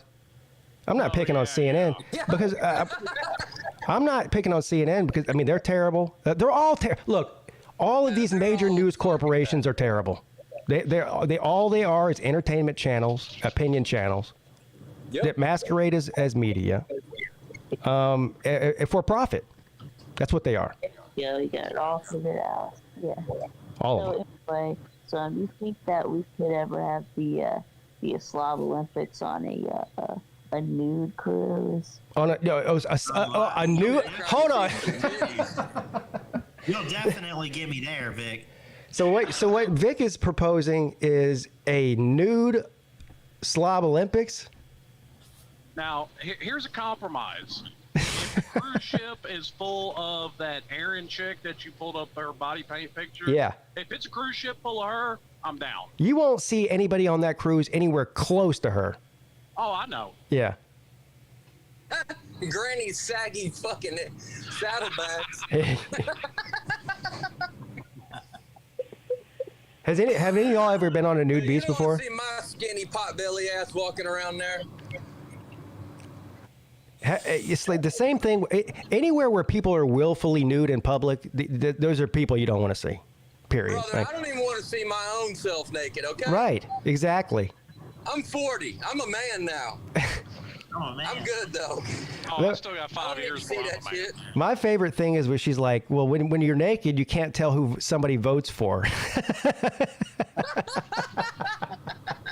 Well, I mean, somebody got a Josh Heupel tattoo, so there's bound to be somebody running around with, Biden or Trump. If we saw Slim Shady Canes, walking around naked, you could look at his tattoos and tell who he votes for. Or at least who I don't. Right. Yeah. Oh, yeah. There's not going to be. Advisor, though. I don't want to see myself naked, much less anybody else. No. I'm good. I love all of you. That's right. Seeing any of you naked is not high on my to-do list. Oh, man. Oh, man. I How don't did know what we I've get walked into. I don't know what I've walked into this morning. Y'all are talking transgenders and nude cruises. I don't know who thought that. Look, all this came. This all just came off. Reporting the news. All I did was- Just here's the facts. All I did was read the news, bro. All I did was read the news. And believe me, when I read the news, for those who are watching on YouTube and not just listening, I skip over at least 100 articles that could be way more controversial than anything we're talking about right now. Max. But if I see nude cruise, I'm clicking on it, sir. That's the difference between you and me. There ain't shit too controversial for me. Fuck it, I'll throw my opinion out. Well, there's not for me either. But I have to keep in mind that there's unfortunately, I do have to keep in mind that some people do get their feelings hurt pretty easily on here and go away. You're at the whims of the YouTube overlords. Right. Thank you. You got it. Which brings me to my next well, I'm not going to announce anything, but I am going to be branching out from YouTube shortly, probably. Oh, really? Pete's going to Rumble. I will still. I'm not. Only fans. My YouTube channel is not going anywhere or changing, but my point is I will be available on other platforms as well. By the start of probably sooner than the start of the football season. Have you tried Twitter Spaces yet, Pete? No, I'm not doing that. Going to. I have always wondered because you can broadcast YouTube, Facebook, Twitter, all these things simultaneously, and I always wondered why more people don't do that. Yeah. Multicast. Well, here's the thing for me. The reason I don't is I'm not on Facebook. Because I can't be. Well, I can. But yet there's all kinds of hoops you have to jump through to be a different name than your actual name on Facebook, and I'm not interested in that. Oh, that's right. You had the same problem as me. Yeah, well, somebody reported me who I would, because and I think I know. Well, at least I know the group of people that were associated with doing this, because these are the same people that try to do shit to all kinds of people's channels all the time. But anyway, I was on Facebook for about a month, and then they sent me an email, said you're not. There's nobody named PigskinPeete. Send us a driver's license photo and all this bullshit. And I say, fuck you. Fake out. Because that's the thing I like about Twitter is I can be PigskinPeete. Look, the reason I got off Facebook when did Facebook become really popular? Like back in 2006 or something? 7? Yeah, it was about after 6, 7. It started. Really I thought it was more like 10 because 6 it was still all about MySpace. All right, so whatever when it first came online, like 2008, 9, whatever it was, I like everybody else joined Facebook as my not PigskinPeete but as Joe, right? Well, the first thing that happens on Facebook is all the people from your life that you don't want to talk to anymore start flooding in and sending you friend requests and messages and shit. And I'm like, there's a reason I haven't talked to you in 20 years, and Facebook's not about to force me to do it. So I just deleted my Facebook account. Then once I started my YouTube channel, everyone's like, you need to get on Facebook. You can simul stream or whatever. You need to get on Twitter. You need to get on Instagram. You need to get on any social media platform you can to promote if you're trying to get subscribers. So I did. But if I can't do it as Pigskin Pete, I'm not interested in it because I don't need every single person that I've met in my life or went to high school with trying to contact me to go have a beer or something. That's what you know. it was. So there is that. Yeah, I had the same problem with Facebook. They wanted to see a photo ID that said Photo Slim ID. Shady Canes in it. I mean, I sent him an email response. I mean, basically just saying, are you fucking serious? If I have to show my ID to use a social media platform, I'm not using it. Yeah, it's just too much shit getting involved. Yeah, fuck that. Real name. It was Florida Gators fans that I pissed off. I wish I had saved the email. The email was hilarious. It was like, yo, we need to see ID to prove that you are indeed Pigskin Pete. I think I even emailed him back, which nobody probably even read it. I was like, of course I'm Pigskin Pete. I mean, is there anybody else pretending to be me out there?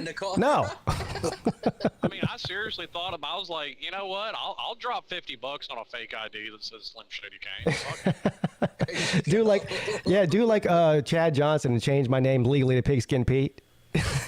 Get it printed on my license. You don't have to change. That's a thought. To have a fake ID so you can send to people on Facebook when they really are Pigskin Pete. I know this is kind of off subject, but I was just really interested, Pete, in your take on the Clemson spring game, man. I know it's just spring, but yeah, and I talked about it I guess on Monday's midday show. But I mean, half of the team didn't play because they're either upperclassmen or hurt, or they're scared about them getting hurt, or they're recovering from an injury or whatever. Here's what I did take away from it. The main two things is that Peter Woods is, as advertised, he's going to be a force, and not only at Clemson, but in college football. Clemson has depth issues at wide receiver. And really actually depth issues at quarterback. They've got, I mean, after Cade Klubnik, the second best guy is probably a true freshman. Yeah. Christopher Vizina. You know what? We're in that same position, to be honest with you. I mean, because all three played Miami spring game. What is that noise? It sounds like somebody's in a tornado. That's Visor, man. Oh. Yeah. Sorry. Ja'Cory Brown, passing-wise, looked like he did last year. And, I mean, yeah, he's 3-star, but, Emory Jones come out there dropping some dimes. Yeah, so I don't know how many of you heard the very beginning of the show when I was talking about this transfer from TCU and the scholarship limit at Clemson. I missed that, but that's a big name right there. Yeah, what's his name? Jordan Hudson, I think is his name, or something like that. He was a 5-star. Top wide receiver. Yeah, he was a 5-star recruit. I may be wrong, but I don't think anybody's limited to the 85 scholarship number because of COVID right now. Well, and that's what I said. So you are, as long as there's still a couple of straggling players around that still fit into that right. rule. And I think probably I'm assuming Xavier Thomas is one of them. He came back to Clemson. Ruka Roro is probably another one. It was 6 to 15 years. So. But even then, I still think they need to shed at least 1 or 2 scholarships to meet the limit, even with the grandfathered in guys. Right. And again, like I said, I think that'll probably take care of itself. There'll probably be at least 1 or 2 guys that transfer out when the portal opens back up, because it seems to happen every year now. I don't know who those would be, but if nobody does transfer out, they're gonna have to make a decision. Yeah. So how did Cade Klubnik? Good stuff. Good stuff. What, Vic? I was asking, how did Cade Klubnik look? This is the other thing about spring games that pissed me off. First of all, well, at least at Clemson, I don't know what it is at every other school. It's pretty much a full contact game, except you cannot tackle the quarterback. It's basically flag football. It's like 2-hand touch. Of course, yeah. So, and this is what pissed me off. They put Christopher Vizina in, who I think is going to be really good. He was a highly rated quarterback coming out of high school. He's a big guy, like Trevor Lawrence type stature, like 6'5", big arm, the whole thing. And during the spring game, you're not allowed to touch the guy, and they're doing designed quarterback runs. I'm like, why? Why would you do a designed quarterback run when you can't tackle the guy? Right. That's just when I was watching it. Yeah. Yeah, it was weird. They didn't really let him throw the ball. He threw the ball a couple of short passes, I think. But K. Klubnik, I think, looked all right. I mean, he was without 3 of his top 4 receivers. They did a lot of running. They handed the ball off a lot. So they didn't really. I don't know. They didn't really open the. They didn't impress me with the offensive play calling. To me, it just looked like they were practicing and we were watching it.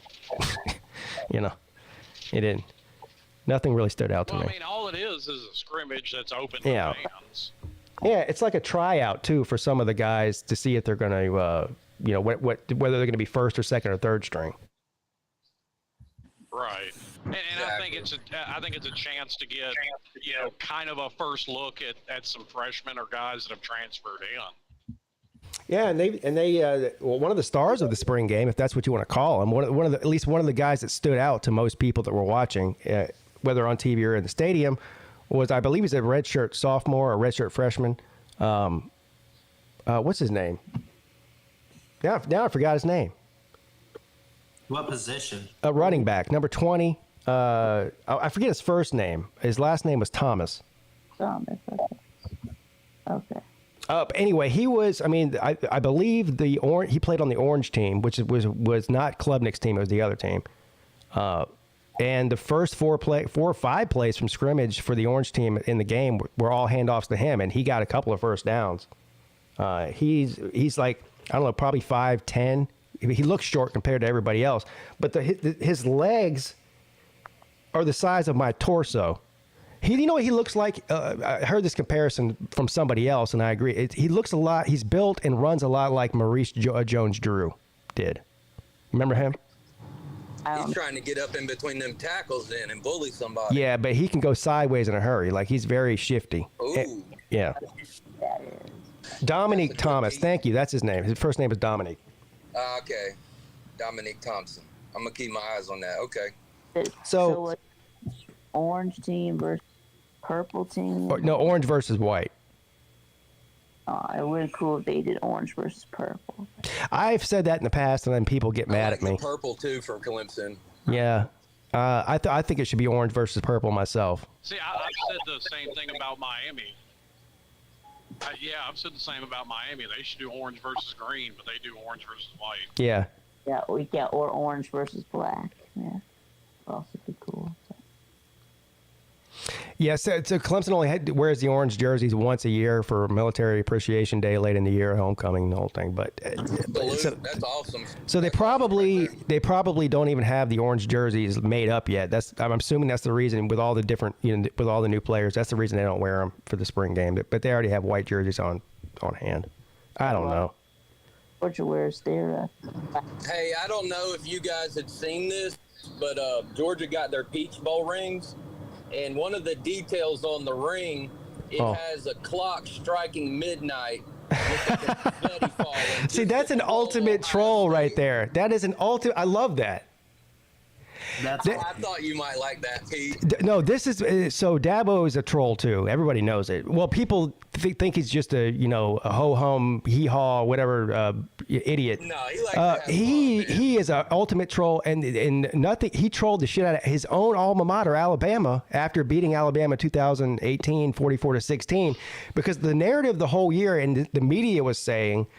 This was the greatest. It's unbeatable, right? Remember they were calling Alabama the best team ever during the season. Unbeatable, best team ever. So on Clemson's, of course they went 15-0 and beat Alabama, beat the brakes off Alabama. So I was actually at the spring game when they did the ring ceremony the next year. And on the ring, it says best ever. And that was not because he believes that Clemson was the best ever. He was trolling Alabama. Oh, yeah, that was a shot. Shot fired across the bow. Well, I mean, I thought it was funny as a Bama fan too. I remember that game and just like in shock. And Clemson beats us by 28 points. And I remember Pete, you put out, didn't you make a rant video that season about how no one's unbeatable and blah blah blah? Don't forget how good that Clemson defense was too. Now It was all time. Yeah, you had Christian Wilkins and Cleveland Farrell and everybody. Yeah, it was all time. It was one of the best defensive lines of all time.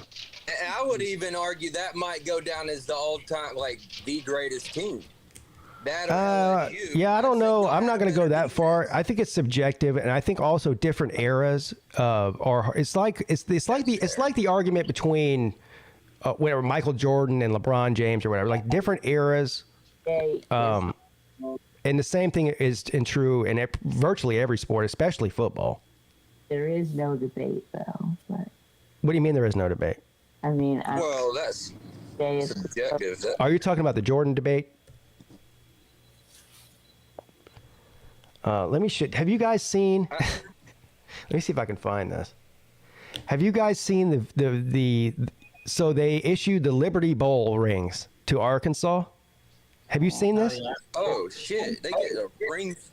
The Liberty Bowl ring looks like a national championship ring. Oh. Yes. Let me see if I can find it. This. they got Liberty Bowl. Is that normal? Now here's the other thing. No. So this is what's funny about it. So Arkansas was like what 7-5 to get into the bowl. Yeah. So they win the game. This is the sad part. The Liberty Bowl does not issue rings. Arkansas got their own fucking ring made. That's what I was thinking. Never heard of getting a Liberty Bowl ring. 5-star hards. They bought their participation trophies. Yeah, didn't Damn it! See what society's coming to. It's not funny that they made a ring. It's just funny that they made it look like it was a national championship ring. But Jones do that too? But, who? I mean, Winning the Liberty Bowl is your national title. That is just sad. Which Jones and Tim That's even worse than when rings for 2017. Remember, UCF was like the only undefeated team, and they claimed a title. Oh God, those Dude, fucking. they have a banner hanging up in their stadium. 2017. I know. right, at rings. They had a parade. A parade. They had a parade. They did have a parade. That's right. What the fuck, bro?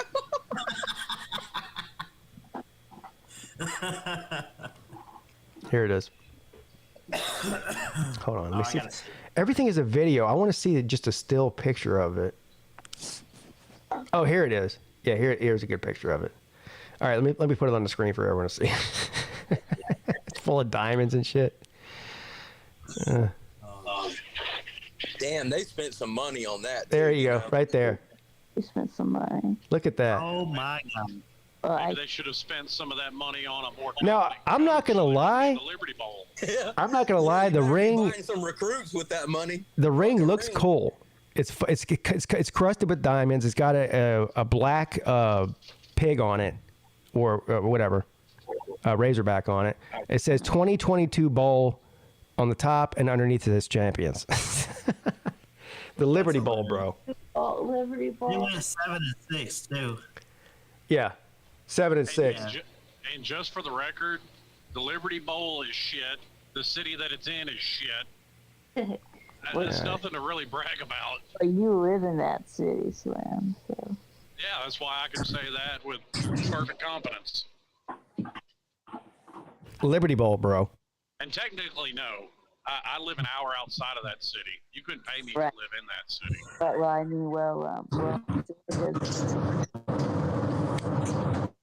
mean, Memphis is a shithole, man. I'm sorry. I mean, yeah, we played in the Liberty. Yeah, twice. I know Atlanta's not much better, but damn. Yeah, twice under Mark Richt and once under. Well, he fucking should have been fired that season. He lost to UCF in the Liberty Bowl in 09. That was some bullshit. Clemson lost to Kentucky in the Liberty Bowl one year, early in Dabo's career. What was that? Was that 2010 maybe? Oh man. And right after we lost to him. Yeah. A&M in the Liberty Bowl. How are y'all going to sit here and complain about bowl losses when Alabama lost to ULM in the regular season one time? And then we lost EF in the Liberty Bowl in 10. Yeah. Y'all hear about Vic? Did you see Bear Alexander left? Yeah, I saw that. Yeah. Did you hear the reason why? I heard that was because he was chasing the bag. Is that it? Chasing the bag. There's a little bit more to it than that, Vic. Let me just. He was being outworked by the other. He went on a trip. He went on a trip to Mexico. He did. Came back, and the D line room's like, "You're moved to 3D now. You're not starting. You're not 2D." Why did he go to Mexico? He's doing what the fuck he wants to do. Why is he going? And they were trying to all stay around and work out together, and he left them. That was it. He was getting outworked. Yeah. He was getting outworked, and not only that, but the offensive line, none of them liked him. They used to double team him in practice and just slam his ass on the ground. Uh-oh. Brenton Cox 2.0. Just a real toxic kid. So was he? I'm not saying you're wrong, but that is the stereotypical line from a fan when a player leaves. So. But this Slim has been talked about on a podcast with the Georgia players. If you tune in, Tate Ratliff has his own podcast, and they talked about it the other day. We used to double team his ass every time just to slam him on the ground. You know, listen, fine, but sir. Because it's on the internet doesn't make it true. I believe it. The reason they had to double team him was because he was unblockable. So you lost somebody that had to be double teamed. That's not good. I mean, they may not like his attitude, but he is that damn good. Well, we're going to find out how good he is because his Southern Cal's about to offer him, and I'm sorry, you going to Southern Cal to play defense? Good luck. He's going to flash. Hey, come to Miami. Miami needs D linemen. I mean, don't get me wrong. I hated to see him go because that is a big loss. But if he's a toxic person like Brenton Cox was, I don't want that around the program, to be honest. Yeah. Working out, then yeah. Well, even that doesn't always hold water because Pickens was a very toxic person, and nobody wanted to see him kicked off the team. Yeah, I agree with Nature Boy. Nature Boy says he's not just going to start sucking because he left Athens. He's a stud. Yeah, you don't just forget how to play football because you went to transfer to USC. I mean, the guy's obviously good. I mean, yeah, but do you think USC is going to develop him at an elite level? Nope. I don't think he's going to just start forgetting how to play football, though. I mean, I think it'll make him stand out. To be honest, probably right. On that bad of a defense. Yeah. Yeah, it's not like, I mean, we like to, I mean, of course, USC and a lot of these Pac-12 teams in general, defenses are, you know, leave a lot to be desired, but that doesn't mean they don't have individual players that are not great. Yeah. I mean, it's not like nobody's drafting highly rated players out of the Pac-12 on defense. You can find defensive players from the Pac-12 that were All-Americans. Right. Fuck, as sorry as Miami's defense was, they had a consensus All-American at safety. No, they'll have some dudes, right? But I also think he's wanting 60 snaps a game, and in rotation. 60 snaps a game. Nobody's getting 60 snaps a game on defense, are they? 60 snaps a game. That's ridiculous. Maybe at Southern Cal you might. I see. The only way I see that, because everybody rotates, even bad defenses. The only way I see that is, and I don't even really see anybody doing it anymore, or even being allowed to do it, is guys that play 2 or 3-way football. You know, if he's playing on defense and special teams, or, you know, I've seen guys even like Warren Sapp, you know, they took him old school every once in a while. He was recruited as a tight end. He caught a couple of touchdowns in the pros and in college. Well, then that was like Jordan Davis, right? Just give him the ball and let him run in a touchdown. I don't know. I hate the loss. I hate there's tampering going on. And if there is a culture issue with the kid, I hope he gets it figured out. And I hope the best for him. That's the other thing. We do have a USC fan in the chat, Roger Dodger, who's in here all the time. He says Southern Cal's defensive line coach is from Michigan. And so here's the thing. I understand when you talk about Big 12 defenses especially, and, of course, a lot of Pac-12 defenses, especially under somebody like Lincoln Riley, The narrative is there that you just assume that the defense is going to be terrible and the offense is going to be great. But that doesn't mean that just because that's the way it's been for the past 10 years or so, that doesn't mean that's the way it's always going to be. And the first step into changing that is getting guys like this from Georgia, the guy that's transferring, and bringing them in. And then if he's successful, that brings other guys in. He's almost like a recruiter, and that's how you change the narrative over time. So I wouldn't be so quick to dismiss USC and this guy defensively right now. I agree. That's fair. But I think Lincoln Riley's still trying to ice skate uphill, trying to get better defensive recruits. Because he's got to show that he can get something out of the defensive recruits that he's got. Yeah, but that's like Pete saying, if he gets Bear in there and Bear starts wrecking havoc, then the other D-line guys are looking around the country going, hey, they can do it over there. Yeah, so a lot of the criticism from a guy like Lincoln Riley is, look, he can't get those type of players to come to USC because their defense is terrible, their scheme is terrible, whatever. But he's so when he does get somebody like that to transfer out of a place like Georgia, then you criticize him for, I'm like the guy can't win. I mean, he did a great thing if he does end up going there by getting that guy there, right? I mean, the Georgian fan in me says no, but I'm not knocking that. That Yeah. aspect I agree with you. Yeah. Where my disagreement is with the talent they do have, they should absolutely be better than what they are, and so I think that's going to hurt him as well. Yeah. Well, and that would lie back on development, no? Or What's some up, of it's guys? development, some of it's scheme. You know, some of it's a little bit maybe the players, right? You need the better players that can execute at that higher level. Well, and some of it's the offense that they run. Because when you're running a high-octane offense like that, you're going to put your defense back out on the field a whole lot more. I feel like Southern Cal is just gonna, and I haven't gone through any official, way too early predictions for any team at all so far yet. But I have a feeling that Southern Cal is going to absolutely just destroy the Pac-12 this year. Really? Yeah. See, I don't think so. I do. You don't think Bo Nix and them at Oregon have a shot, or Washington, or Utah? They have a shot. Of course. I just think that USC is so loaded, talent-wise. Sam Rising kid for Utah's coming back, I think. Who's the best quarterback in the Pac-12? No, that's Caleb Williams. All right. Yeah, I follow you, Pete. Well, and I agree with that aspect of it, but Utah has a better defense. Oregon has a better defense. We don't know that yet. Washington has a better defense. We don't know that yet. They did last year. We're talking about this coming. We don't. You don't know if their defense is going to be the first or the sixth in the conference. I mean. Yeah. Skill. I'm confident in saying that USC's defense will be in the bottom of the Power I think that USC's offense is going to be so good compared to everybody else in the Pac-12 that as long as their defense is just even moderately better than it was last year, then they shouldn't have any problem winning the Pac-12. And I would agree, but I have no faith that their defense is even going to be moderately better. Well, getting somebody like this, the guy from Georgia, is a first step in that direction. I think that's the key. It absolutely is, but There's 1 out of 11. Yeah. Roger Dodger says work in progress. Yeah, well, every team's still a work in progress, even the ones that are winning titles. I don't know what I got at Georgia. My quarterback, my offensive coordinator, my running backs. I mean, we know what we have in the run.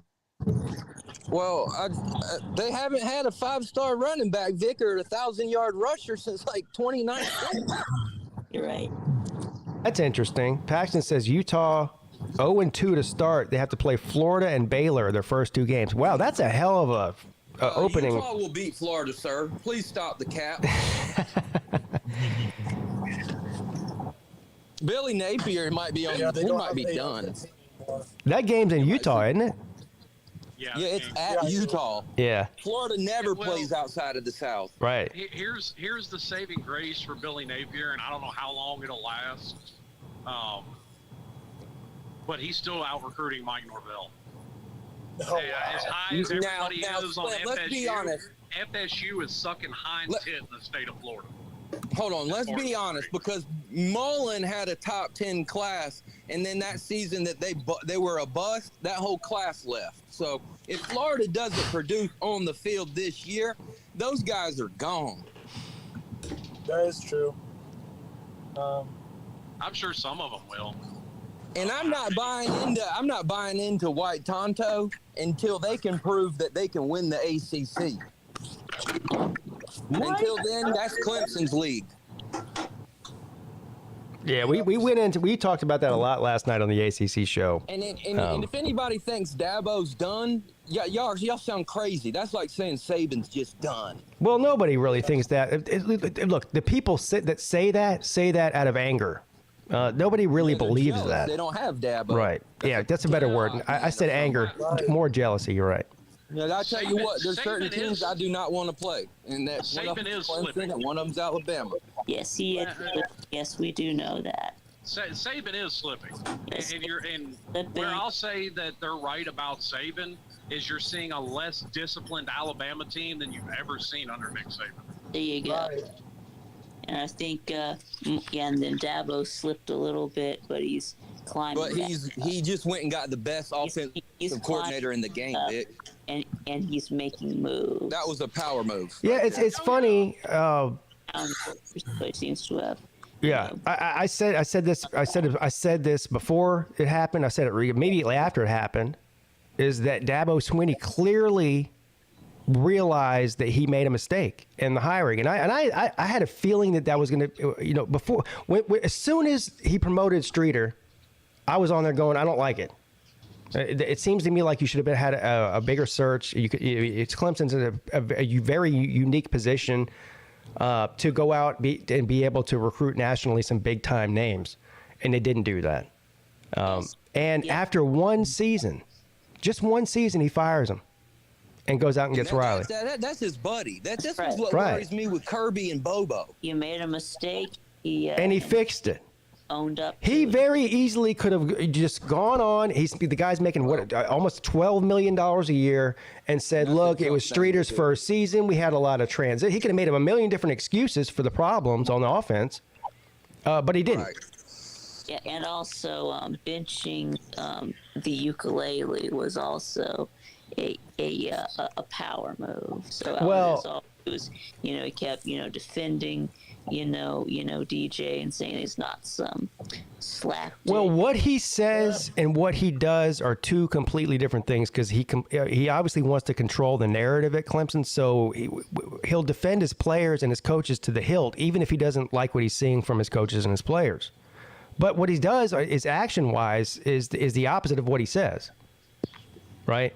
Yeah, but so a week before he fires Brandon Streeter, he's on defending Brandon Streeter, saying he has the utmost confidence in him and his abilities as a coach and this and that, and then he fires him a week later. Well, the reason is because he doesn't want to put out there, he doesn't want to air the dirty laundry that's going on behind the scenes.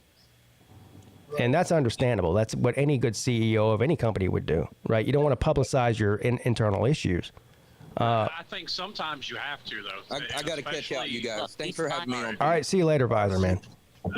Especially in a social media age, sometimes your hand's forced in that. Because that's what Mario had to deal with this year. Because you had, parents trying to post shit on social media.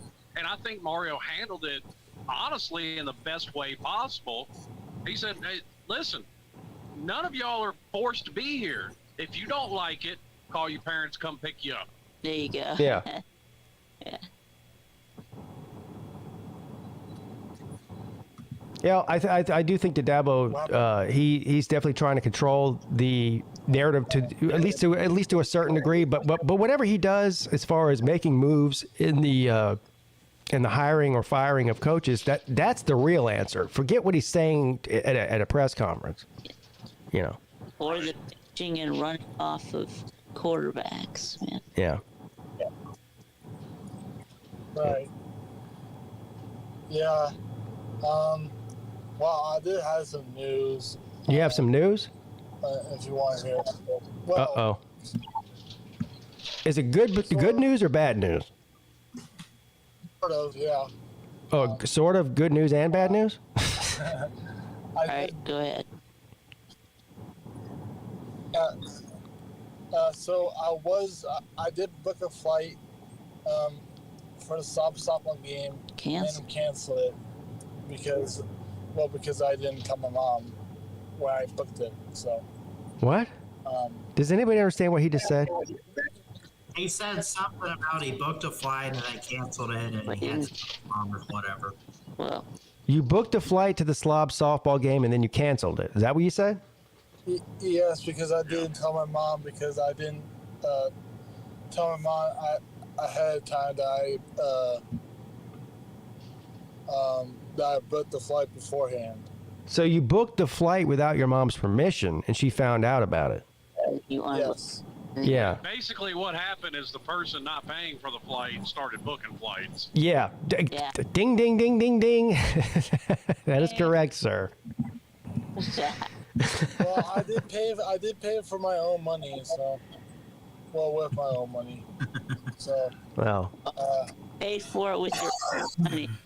Well, Nate, you told us the other night, you said that your mom basically told you you can go to one of the Slob events there's only 2 Slob events. There's a softball game and there's the Slob Olympics. And she told you, budgetary wise, you can choose which one you want to go to and we'll make sure you go there. So you but you're choosing the Slob Olympics, not the softball game, aren't you? Right. You tried to double book, bro. So what if we made a GoFundMe to to the Look, let me tell you something. This has come up in the past, this idea of getting people who can't afford to come to do GoFundMes. Then this just becomes a telethon show. And then all it is every person's going to be complaining to me about they don't have enough money and can you start a GoFund for me? I'm not doing that. Now look. I'm about to say, can I get a GoFundMe? Yeah. Yeah, this isn't Jerry Lewis telethon, okay? That was not my idea. I know. I'm talking to, and Vic's not the first person to say it. I'm just not. I don't want to get involved in any GoFundMes to get people to Slob Olympics. I don't want to be. Softball game. Yeah. I mean, hey Vic. When I made the same suggestion about George, Pete was shitting on that too. Yeah, hey Vic, if you want to start a GoFundMe for Nate and promote it on your live shows, go for it. Just don't ask me to be a part of it. Okay. All right. Yeah. Yeah. Go ahead, Vic. No, nothing. I was just agreeing with Pete. Okay. Well, take it as a life lesson, Nate. I mean, it all of us. I wasn't able to make the Slob softball game last year because for reasons I couldn't go. And here's the other thing too. Everything. It is what it is. I don't think that, and I don't know anything about Nate's family's financial situation, but something tells me they can definitely afford to send Nate to the softball game. I think they're teaching him a life lesson here is that it's just not a free for all around here where you can just you're not a world traveler on our dime all the time. Yeah. Yeah. It's a lesson more than anything. Exactly what I was alluding to. Right. I've just been busy every time, so that's why I haven't made the Slob Olympics or anything. Well. Yeah, busy doing what? Strike me as a very busy individual. Yeah, what are you busy doing, Ballard, that's more important than the Slob Olympics? Nothing. I mean, you better have been, like donating a kidney or some shit that day. Yeah. I mean, Rod still came. He still donated 2 kidneys while he was there. And part of a liver. And a part of a liver. In like 15 minutes.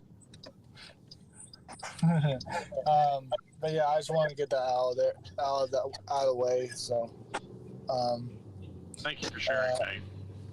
I mean, I do really want to go Slob again so I can show my skills because I played baseball before, not because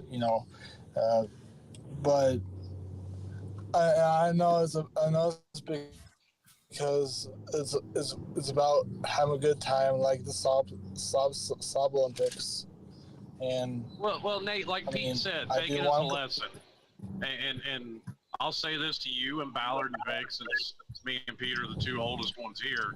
You don't get everything you want in life. Yeah, I know. Yeah. Yeah, I know. But Sorry if I burst anybody's bubble with that. Yeah, I appreciate it. I appreciate the help and stuff. I just Ballard said he's coming this year. It's like I said last night. I don't believe it until I see it. Yeah. Honestly, I'm there with Tiger Baskins at this point because he only halfway showed up to the second one. He was a hermit out in his little cabin in the woods, and then he didn't come this time. Yeah. Yeah, I'll believe y'all will be there when I see y'all there. Yeah. Because I will be there. Like, yeah, when Slim says I'm coming, I go, I believe you. You know what I mean? When Vic says he's coming, I believe him. Right. Lou, I mean, Raj, there's a long list of people that when they say I'm coming, you know they're going to be there. But there's a whole other group of people that you don't know. Which is fine. Look, man, it is what it is. Lunch money. Huh? That's a thought for lunch money. When it comes around that time, we can start some betting odds on the people we actually think will or won't show up. That's a great idea, Slim. Remind me of that in about 9 months. Write it down. I had a lot of shit written down. Well, for softball, you can put me down plus 150. So you're coming to the softball game too? Is this another announcement you need to make? Oh, I already announced that. I've already talked that over. It's in Georgia. It's in Georgia again, right? Yeah, it's in the same place. It's in West Statham, Georgia. Yeah. Athens, basically. Close to Athens. Bro, shit, I'm like 3-4 hours. Uh-oh. Well, I mean, that's all well and good, but you made it clear you still have to get permission, Ballard, which... I don't have to get permission. I just want to tell my grandmother what I'm doing. Well, plus he was 3 or 4 hours last year, too, but he didn't come then. Yeah, right. It snuck up on me. Snuck up on me. I didn't know it was a ninja. I just knew Raj was talking about a Slob softball game. I had missed the We all were, sir. I know. Everybody was talking about it for months. Just say, look, it's fine, Ballard. It's fine. The excuses that people come up with. It's like, just say. Come up with a good excuse why I need to travel. Just say like either I wanted to come, but I was too lazy, never made plans, or I really didn't give a shit about it enough to actually make the trip. But people they come up with stupid excuses. It snuck up on me. Damn it! That goddamn softball game snuck up on me again. Damn. It sneaks about as well as a fucking elephant. Oh, God. Damn it, snuck up on me.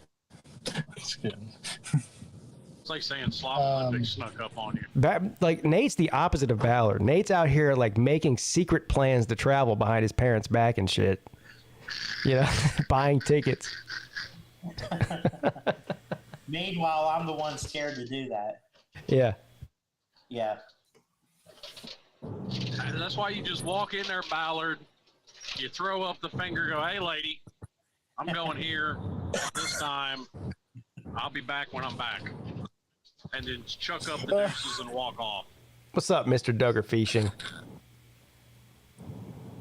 Mr. Duggar loves everybody. And we need some Mr. Duggar. I told him, I think I told him a couple months ago, I'm offended. He doesn't ever come on my show. I mean, he does in the comment section, which is great. But I don't think he's ever been on my channel before. All the call-in shows, all the midday shows, all the whatever.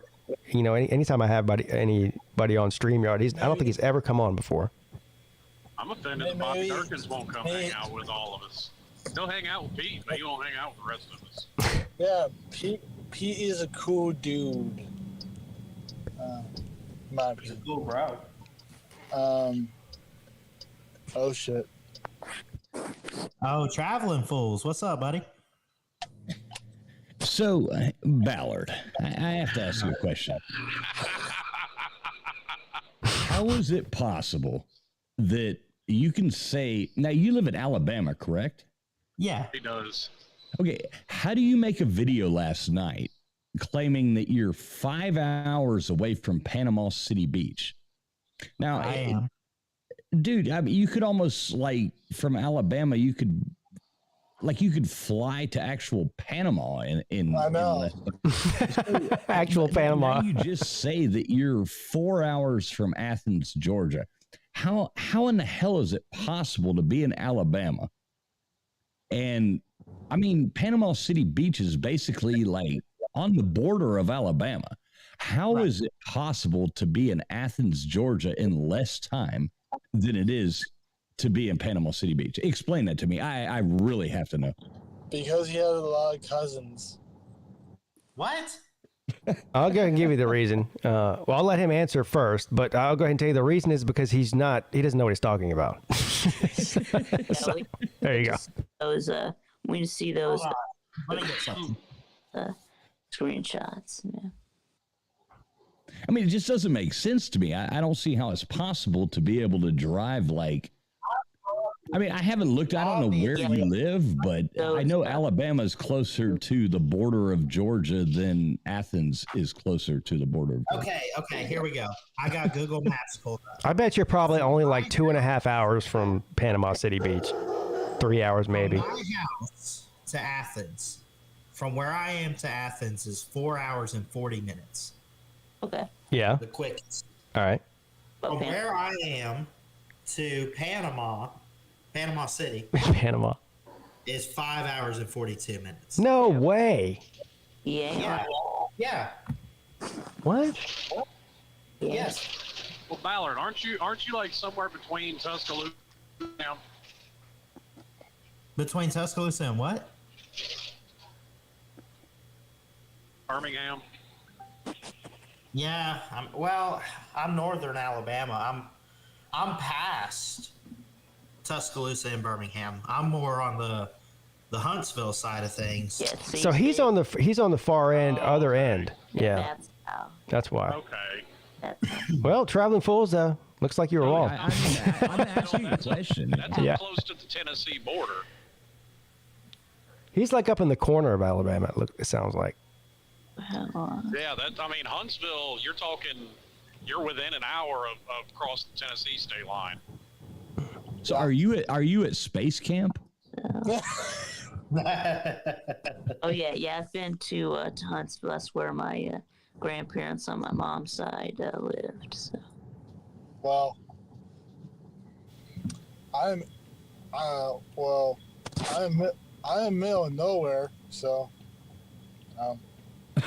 Yeah. The only reason not coming to the Slob Olympics for Ballard is acceptable is if it coincides with Space Camp. And because I don't even think that's acceptable. I think that's acceptable. Well, first of all, I would accept it. Donating a kidney is the only acceptable excuse in my book. Well, kidneys or Space Camp. I know about it. You're only. All right, y'all. I gotta go to work. Love y'all. All right. See you later, Nate. Don't be buying any more plane tickets without your mom's permission. Thank you.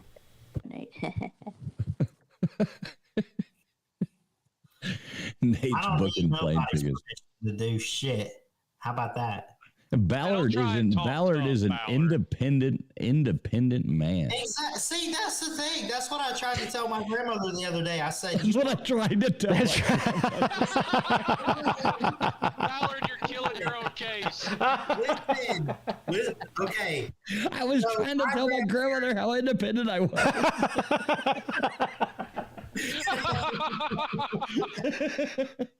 Okay, so here's the thing. I do live with my grandparents. Nothing wrong with that. They want me to be fully independent as an adult by May of 2024 when I graduate. Holy shit, that's less than a year away. No, just over a year away. TikTok. Right. I said this is going to be in March. I'm 2 months away from the date. Okay. look here. You want me to be independent? I'm going to be independent. Yeah, you tell him. I'm going to Panama. Look here, Grandma. Look here, Grandma. He goes, to bet every red cent that I have that's not how that conversation went. I'm paraphrasing. Hold on. I do not want to abandon this conversation because I have a lot to say about it. But in the meantime, we do have our first time.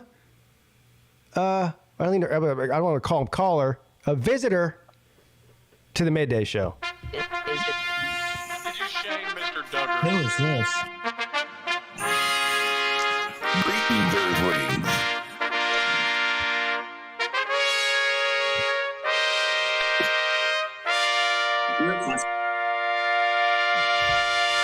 Well, it's finally nice to talk to you on some other platform than Traveling Fools platform. Mr. Duggar, yeah.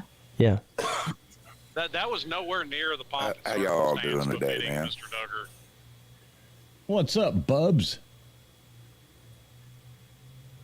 What are you doing, my brother? Dude, Mr. Duggar's so sore. We went fishing last night, ripped a bunch of, stayed out late, drank way too much. God damn. So yesterday you went fishing, caught a bunch of fish, and got drunk. Sounds like you had a great day. Well, they were just drinking like a fish. Oh. I got up on. I'm minding my own business, and that bottle attacked me. The only problem with your first appearance on the Midday Show is the fact that you sound like you are underwater with the fish.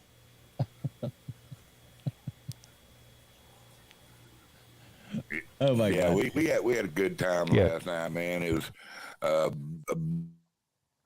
billion stars out, good smoke and some good drink and good. We did fish were chewing, so perfect night except for it didn't have a woman. Yeah. Well, that's debatable. Or nothing like that. Other than that, I was okay. Something tells me. That may have been the highlight.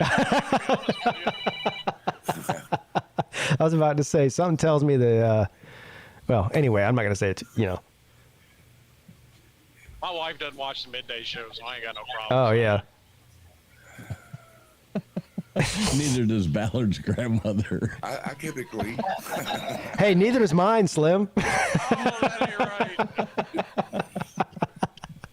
There was one time she had made an appearance and talked to Uncle Lou. Oh, Jesus. Who did? On the morning show. My grandmother.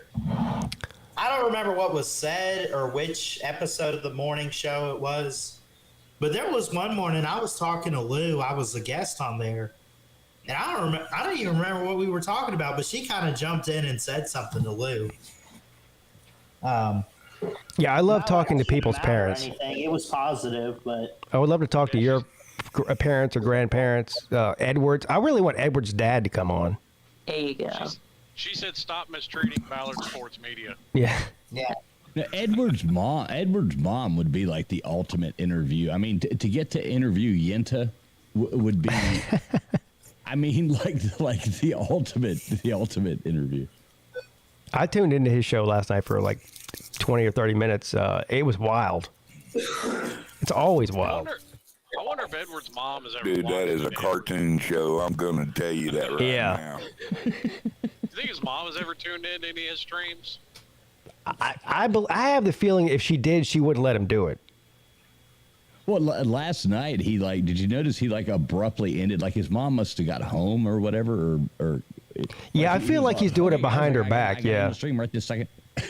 Yeah. Bingo ended early that night. Yeah, I saw that that Edward took his shirt off during the stream. Oh, I didn't see that part of it. How long was the stream last night? Was it 18 hours like it normally is? He took his shirt off and started singing and dancing. That was awesome, wasn't it, Vic? My wife, Mrs. Fools, walked in and I was sitting watching and she's like, "Oh my God!" She's like, "Is that hair?" I was about to say, I've never seen Edward without his shirt on, but something tells me he could be a Robin Williams stunt double. Imagine if you didn't know who Edward was and you walked in a room and somebody was sitting there watching Edward with his shirt off. And they're like, "What is wrong with this guy? Is this like some kind of snuff film? Like what the fuck?" I mean, something tells me too that Edward with his shirt off probably beats whatever stripper he had in that one video. Oh my god! Looks like a willow tree. Oh my god! Like, what are you watching? I'm like, I swear it's just an Edward stream. I swear. Edward stream.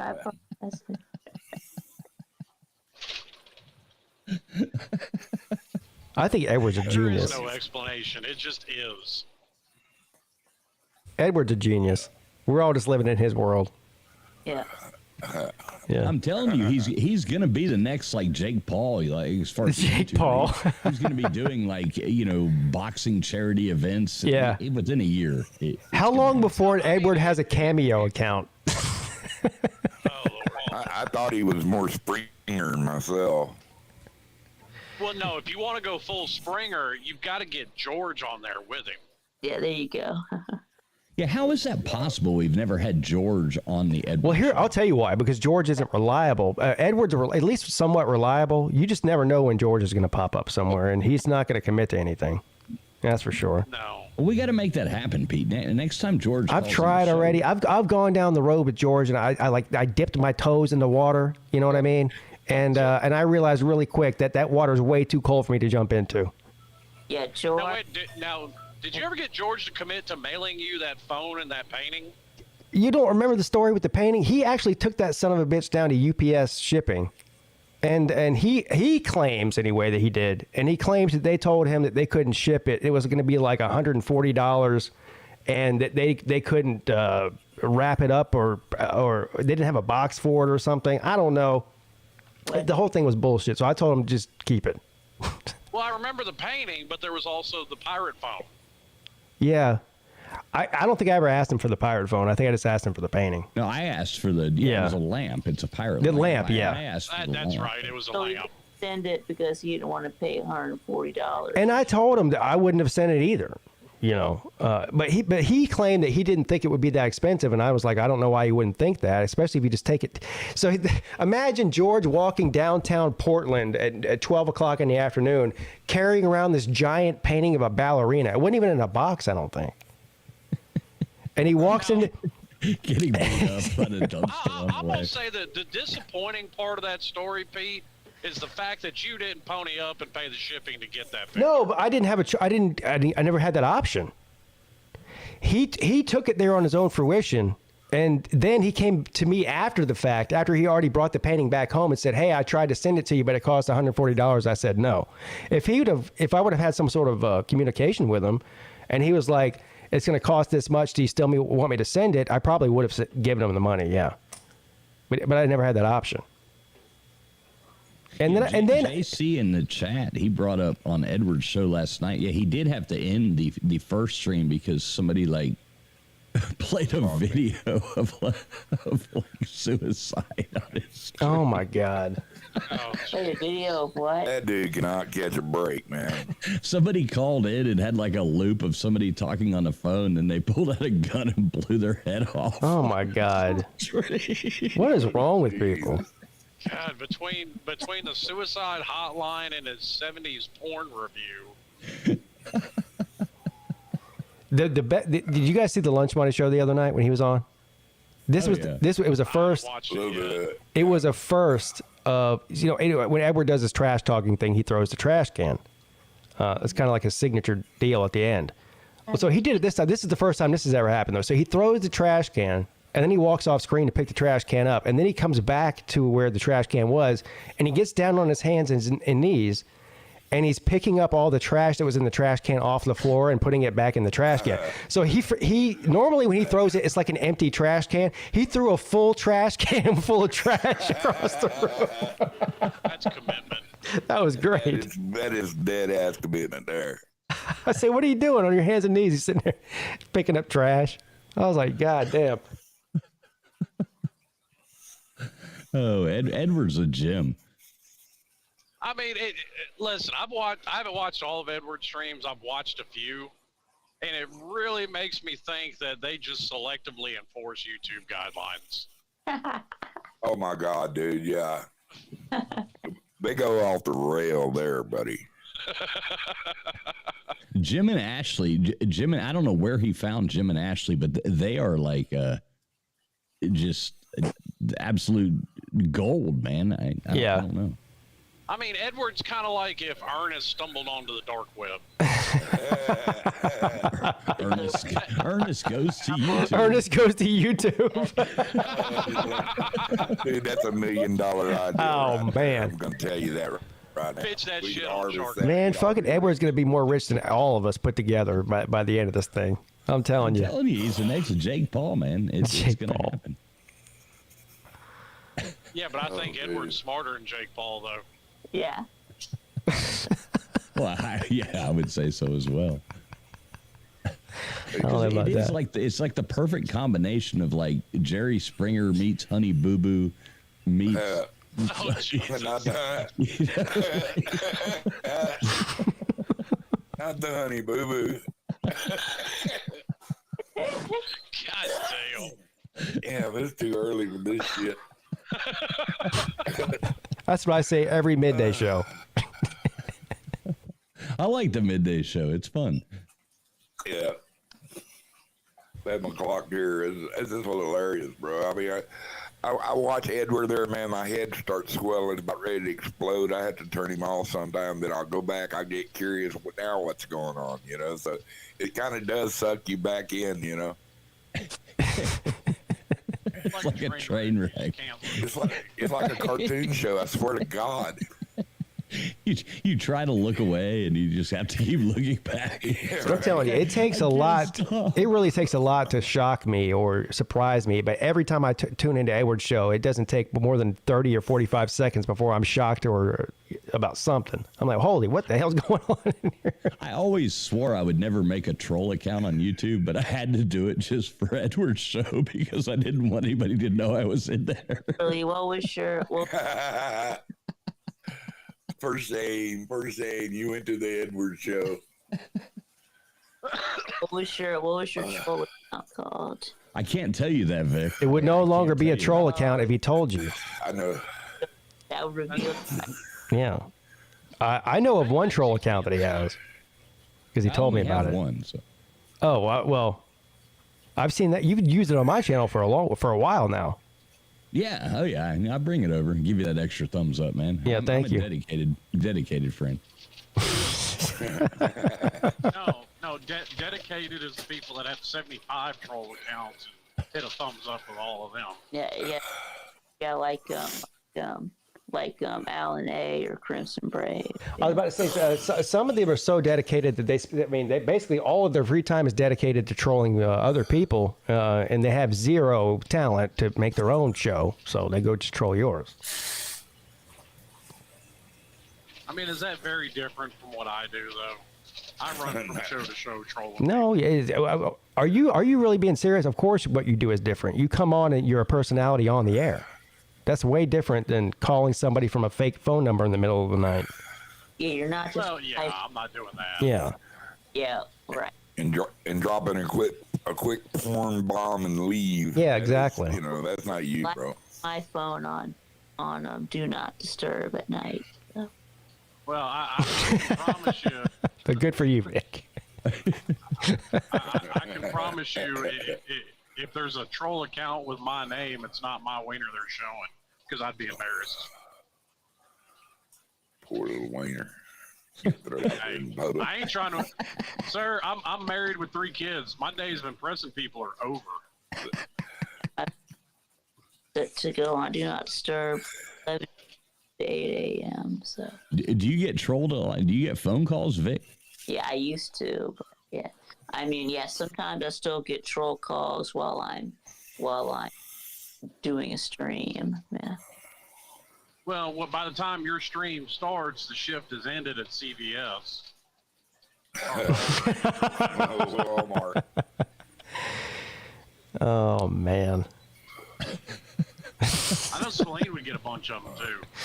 I got a call from Jeff Webster after he died at 2 o'clock in the morning. Yeah, That's the kind of level person you're dealing with here. We all know who it is too. Every last person knows exactly who the person that's doing this is. Does it start with a U? It does. Okay, so it was Unc who was doing all these prank calls? Yes. I didn't say anything. I just said everyone knows who it is. If it's not Unk directly, he's doing it by proxy through Stooges. Not Stooges. So is Celine Driver, is he coming back or? Like boss, right? Yeah. I talked to him last week. You did? What did he say? Well, I mean, I was talking about other stuff, but he was burnt out. The trolling was getting on his nerves, so he's just. Hell, he streamed the Florida spring game last week. He did? Yeah. Oh, hell. No, I didn't know that. Right, and he also came on my stream that I was doing for him. So I'm doing all the substitute streams for Celine Driver. He actually came on that stream, to set the record straight. So.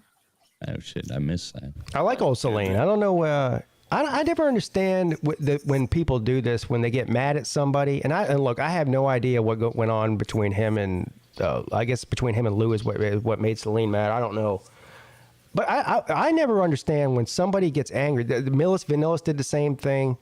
I know several other people have done this. If they get angry or perturbed with one single person on the internet, then they just go ahead and shut themselves out from everybody else. I never understood that. Why do they do that? I never understood anybody getting mad with anybody on the internet. Well, there is that too, but. But who was? Well, I mean, I know what got said, and I know the excuse was it wasn't directed at him, but I could see how it was taken as directed at him. All right, so whether it was or not is not the point. My point is, if he's angry at Uncle Lou for something, what does that have to do with everybody else? I agree with you. I don't know. That's my point. This the same. Vanillis did the same shit. We're not angry at him. Well, I think he's just doing like everybody seems to take a break from YouTube. He's just taking an extended. All right. Break. He also needed a break from Jay Shipes too. I think they all miss the point. Internet is a target-rich environment. Right. You can torture people. If you got a little bit of sadistic. I don't know. I mean, some people can take it better than others too. Me, Pete. Fools, we can all just, somebody talk shit about us, it's water off duck's back. Maybe I see in my mind if I feel like somebody's attacking me, then I'll just hit back. Right. But I don't know. I guess I guess the other response to not hitting back could just be crawl in a hole somewhere and go away. I don't know how that feels. I don't do that. Right. I couldn't imagine just running away from something. I'd rather just. I'll die on a hill before I'll do that. Right. I know Slim will too. Right. That's because I know it's going to piss them off more if I stick around. They want me to go away. So, whatever. Like I said, target-rich environment. I like Celine Driver. I don't have any issue with it. He's never done anything. He's never been anything but nice to me. I mean, although this is the other thing that pisses me off. When people have an issue with somebody else and then they start taking it out on me, like I had something to do with it. Yeah. Like, because you're a friend of his. Well, so what? Responsible too. I'm a friend of a lot of people. Pete. Yeah. Guilty by association. Well, listen, I've had the same thing. And Dude, that blew up a catfish community. That kind of issue flat blew up a catfish community. Let me tell you something. If Traveling Fools says something, if Traveling Fools comes out and says something that I don't like, I'm not holding Slim Shady responsible for it. Well, he's a Miami fan too, so There he goes to all the Miami fans. I don't get that. That means you can't watch Disclosure, Miami people are protected under litigation laws. Just so you know. Yeah. Please refer to my lawyer, Pete. Yeah. Mr. Duggar is my YouTube lawyer, so please refer to him. And part-time doctor, you know what I mean. He just tells me to put more salt on it. I don't want. I mean, I'm no doctor, but gynecology is kind of a hobby. Well, that's a doctor, you know what I mean. Gynecology. That's a hobby I don't Did want. anybody get their taxes done before midnight last night? Well, we didn't. I did my taxes back in February, sir. Oh, I'm damn. an overachiever. We don't need no stinking taxes. So Yeah, well, if they'll throw Wesley Snipes in jail, they'll throw anybody in jail over. we have changed we've changed our appointment with the tax man twice in 48 hours and filed an extension. So yeah, that's what I was about to say. So you filed an extension. Yeah. That's the worst, is filing the extension. Yeah. It just looms over your head longer. It's like, God dang it. Well, it had nothing to do with me. It had to do with Mrs. Peete. Couldn't do it. We're getting ours done next week. So hopefully we'll get a return on our free loan that we gave the government. Yeah, there you go. Yeah. Well, see, that's why I have them take as little out as possible to minimize that free loan to the government. Mm-hmm. Yeah, I don't understand people who like think of it as like a big payday or something. You know, Yeah, that cracks me not up. even. No, it's not. I mean, so they took my money and sent it to Ukraine, and now they're going to give some of it back. Yeah. I actually sent an invoice to the IRS for the compounding interest on the loan that I gave them. That's why you're on the no-fly list, bro. I mean, at least you helped Ukraine. So. Oh, that's great. Yeah, that makes me sleep good at night. Have you seen those old pictures? Ukrainian and anybody that looks like them. Have you seen those old pictures of Zelensky, the videos and stuff when he was like modeling and stuff and all that leather dancing around and stuff? It's pretty awesome. So what you're saying is he going to be on a Bud Light can soon? You know what? I will say, though, as a boxing fan, one of the greatest pictures ever came out because Vitaly Klitschko is the mayor of a town in Ukraine, and there's a picture of him with an M60 in one hand walking down the street looking like Rambo. That thing was fucking awesome. Yeah, but that was an old photo that they brought back out to try to pretend like it was new. Pete, what'd you think of the? What'd you think? Yeah, that was an old modeling shoot that he had done, and I love the Klitschko's, but that was old, and they brought it back out like it was some new thing. And it's all propaganda. Pete, what'd you think of that short that I made that I sent you? That was hilarious. He edited something together with the Kid Rock thing where he's like, all mad. Can you play it? Oh yeah, I don't know. Can I play it? I don't know if I can. I put it on the YouTube. So, full disclosure: the one and only short I have posted was created by Traveling Fools. I guess I could play it. I don't know what the rules are as far as that. Posted to his channel. Yeah, I'm not gonna copyright you. It's up to me. That's not quite how it works, but I don't know. We'll see. Fuck it. Fuck them if they can't take a joke. Yeah, I mean, you've played other people's stuff before. Well, I haven't played the Kid Rock video in itself for a reason, and so this is kind of that, just something with edited into it. No, you can play that short. You can play that all day long. Kid Rocking. Well, I know I can. I said I didn't play it for a reason. I don't think Kid Rock is going to hit you with a copyright strike either. I'm not talking about copyright strikes. It's a joke. Hold on. Let's see here. Is it a short? Yeah. Okay, that's why I can't find it.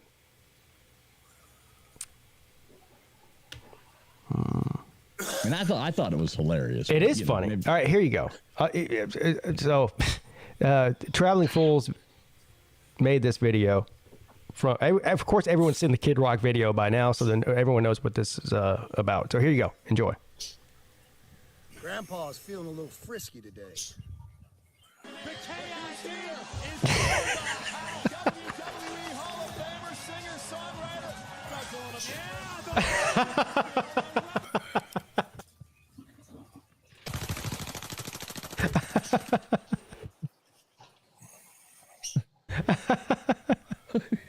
Grandpa's feeling a little frisky today. Oh shit! Hold on. I mean, I thought that was hilarious. I don't know.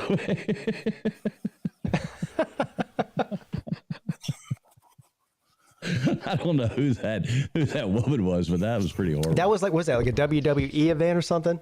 Yeah, it was some wrestling event. I'm not sure. Lord. Well, guys, I have to go. As much as fun as I would love to stay on, but I can't. I actually have to go. So what's you got your show tonight? You can. You just don't want to. No, I can't. I have to leave. I can't physically be here and do the show and be somewhere else at the same time, Slim. So no, I can't. You know. Thanks for letting me hop up here, brother. I Are you late enjoyed for it. your book club meeting? Yeah, going to the book club. Mhm. Yep. Yes. Somebody just asked a show tonight. Yes, a call-in show tonight at 10 p.m. Outstanding. Yes. Yeah, maybe we'll call back in and bother you then. Yeah. Yeah. You promise? See how long we can draw that show out. I know. I'm gonna try to keep it going until at least 1 a.m. So Yeah. Well, in that case, here. See you later.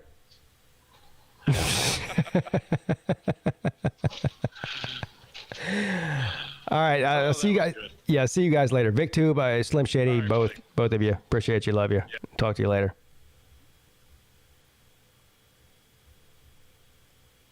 All right. A slightly extended version of the midday show. Thanks for all the people that hung out. Thanks for all the people that called in. Thanks for all the people that viewed, commented, hit the thumbs up, hit the Fanatics link in the description when you want to go buy your next favorite college jersey or hat. All of that. Yeah, I'll see you guys tonight at 10 p.m. for the call-in show. Have a great Wednesday.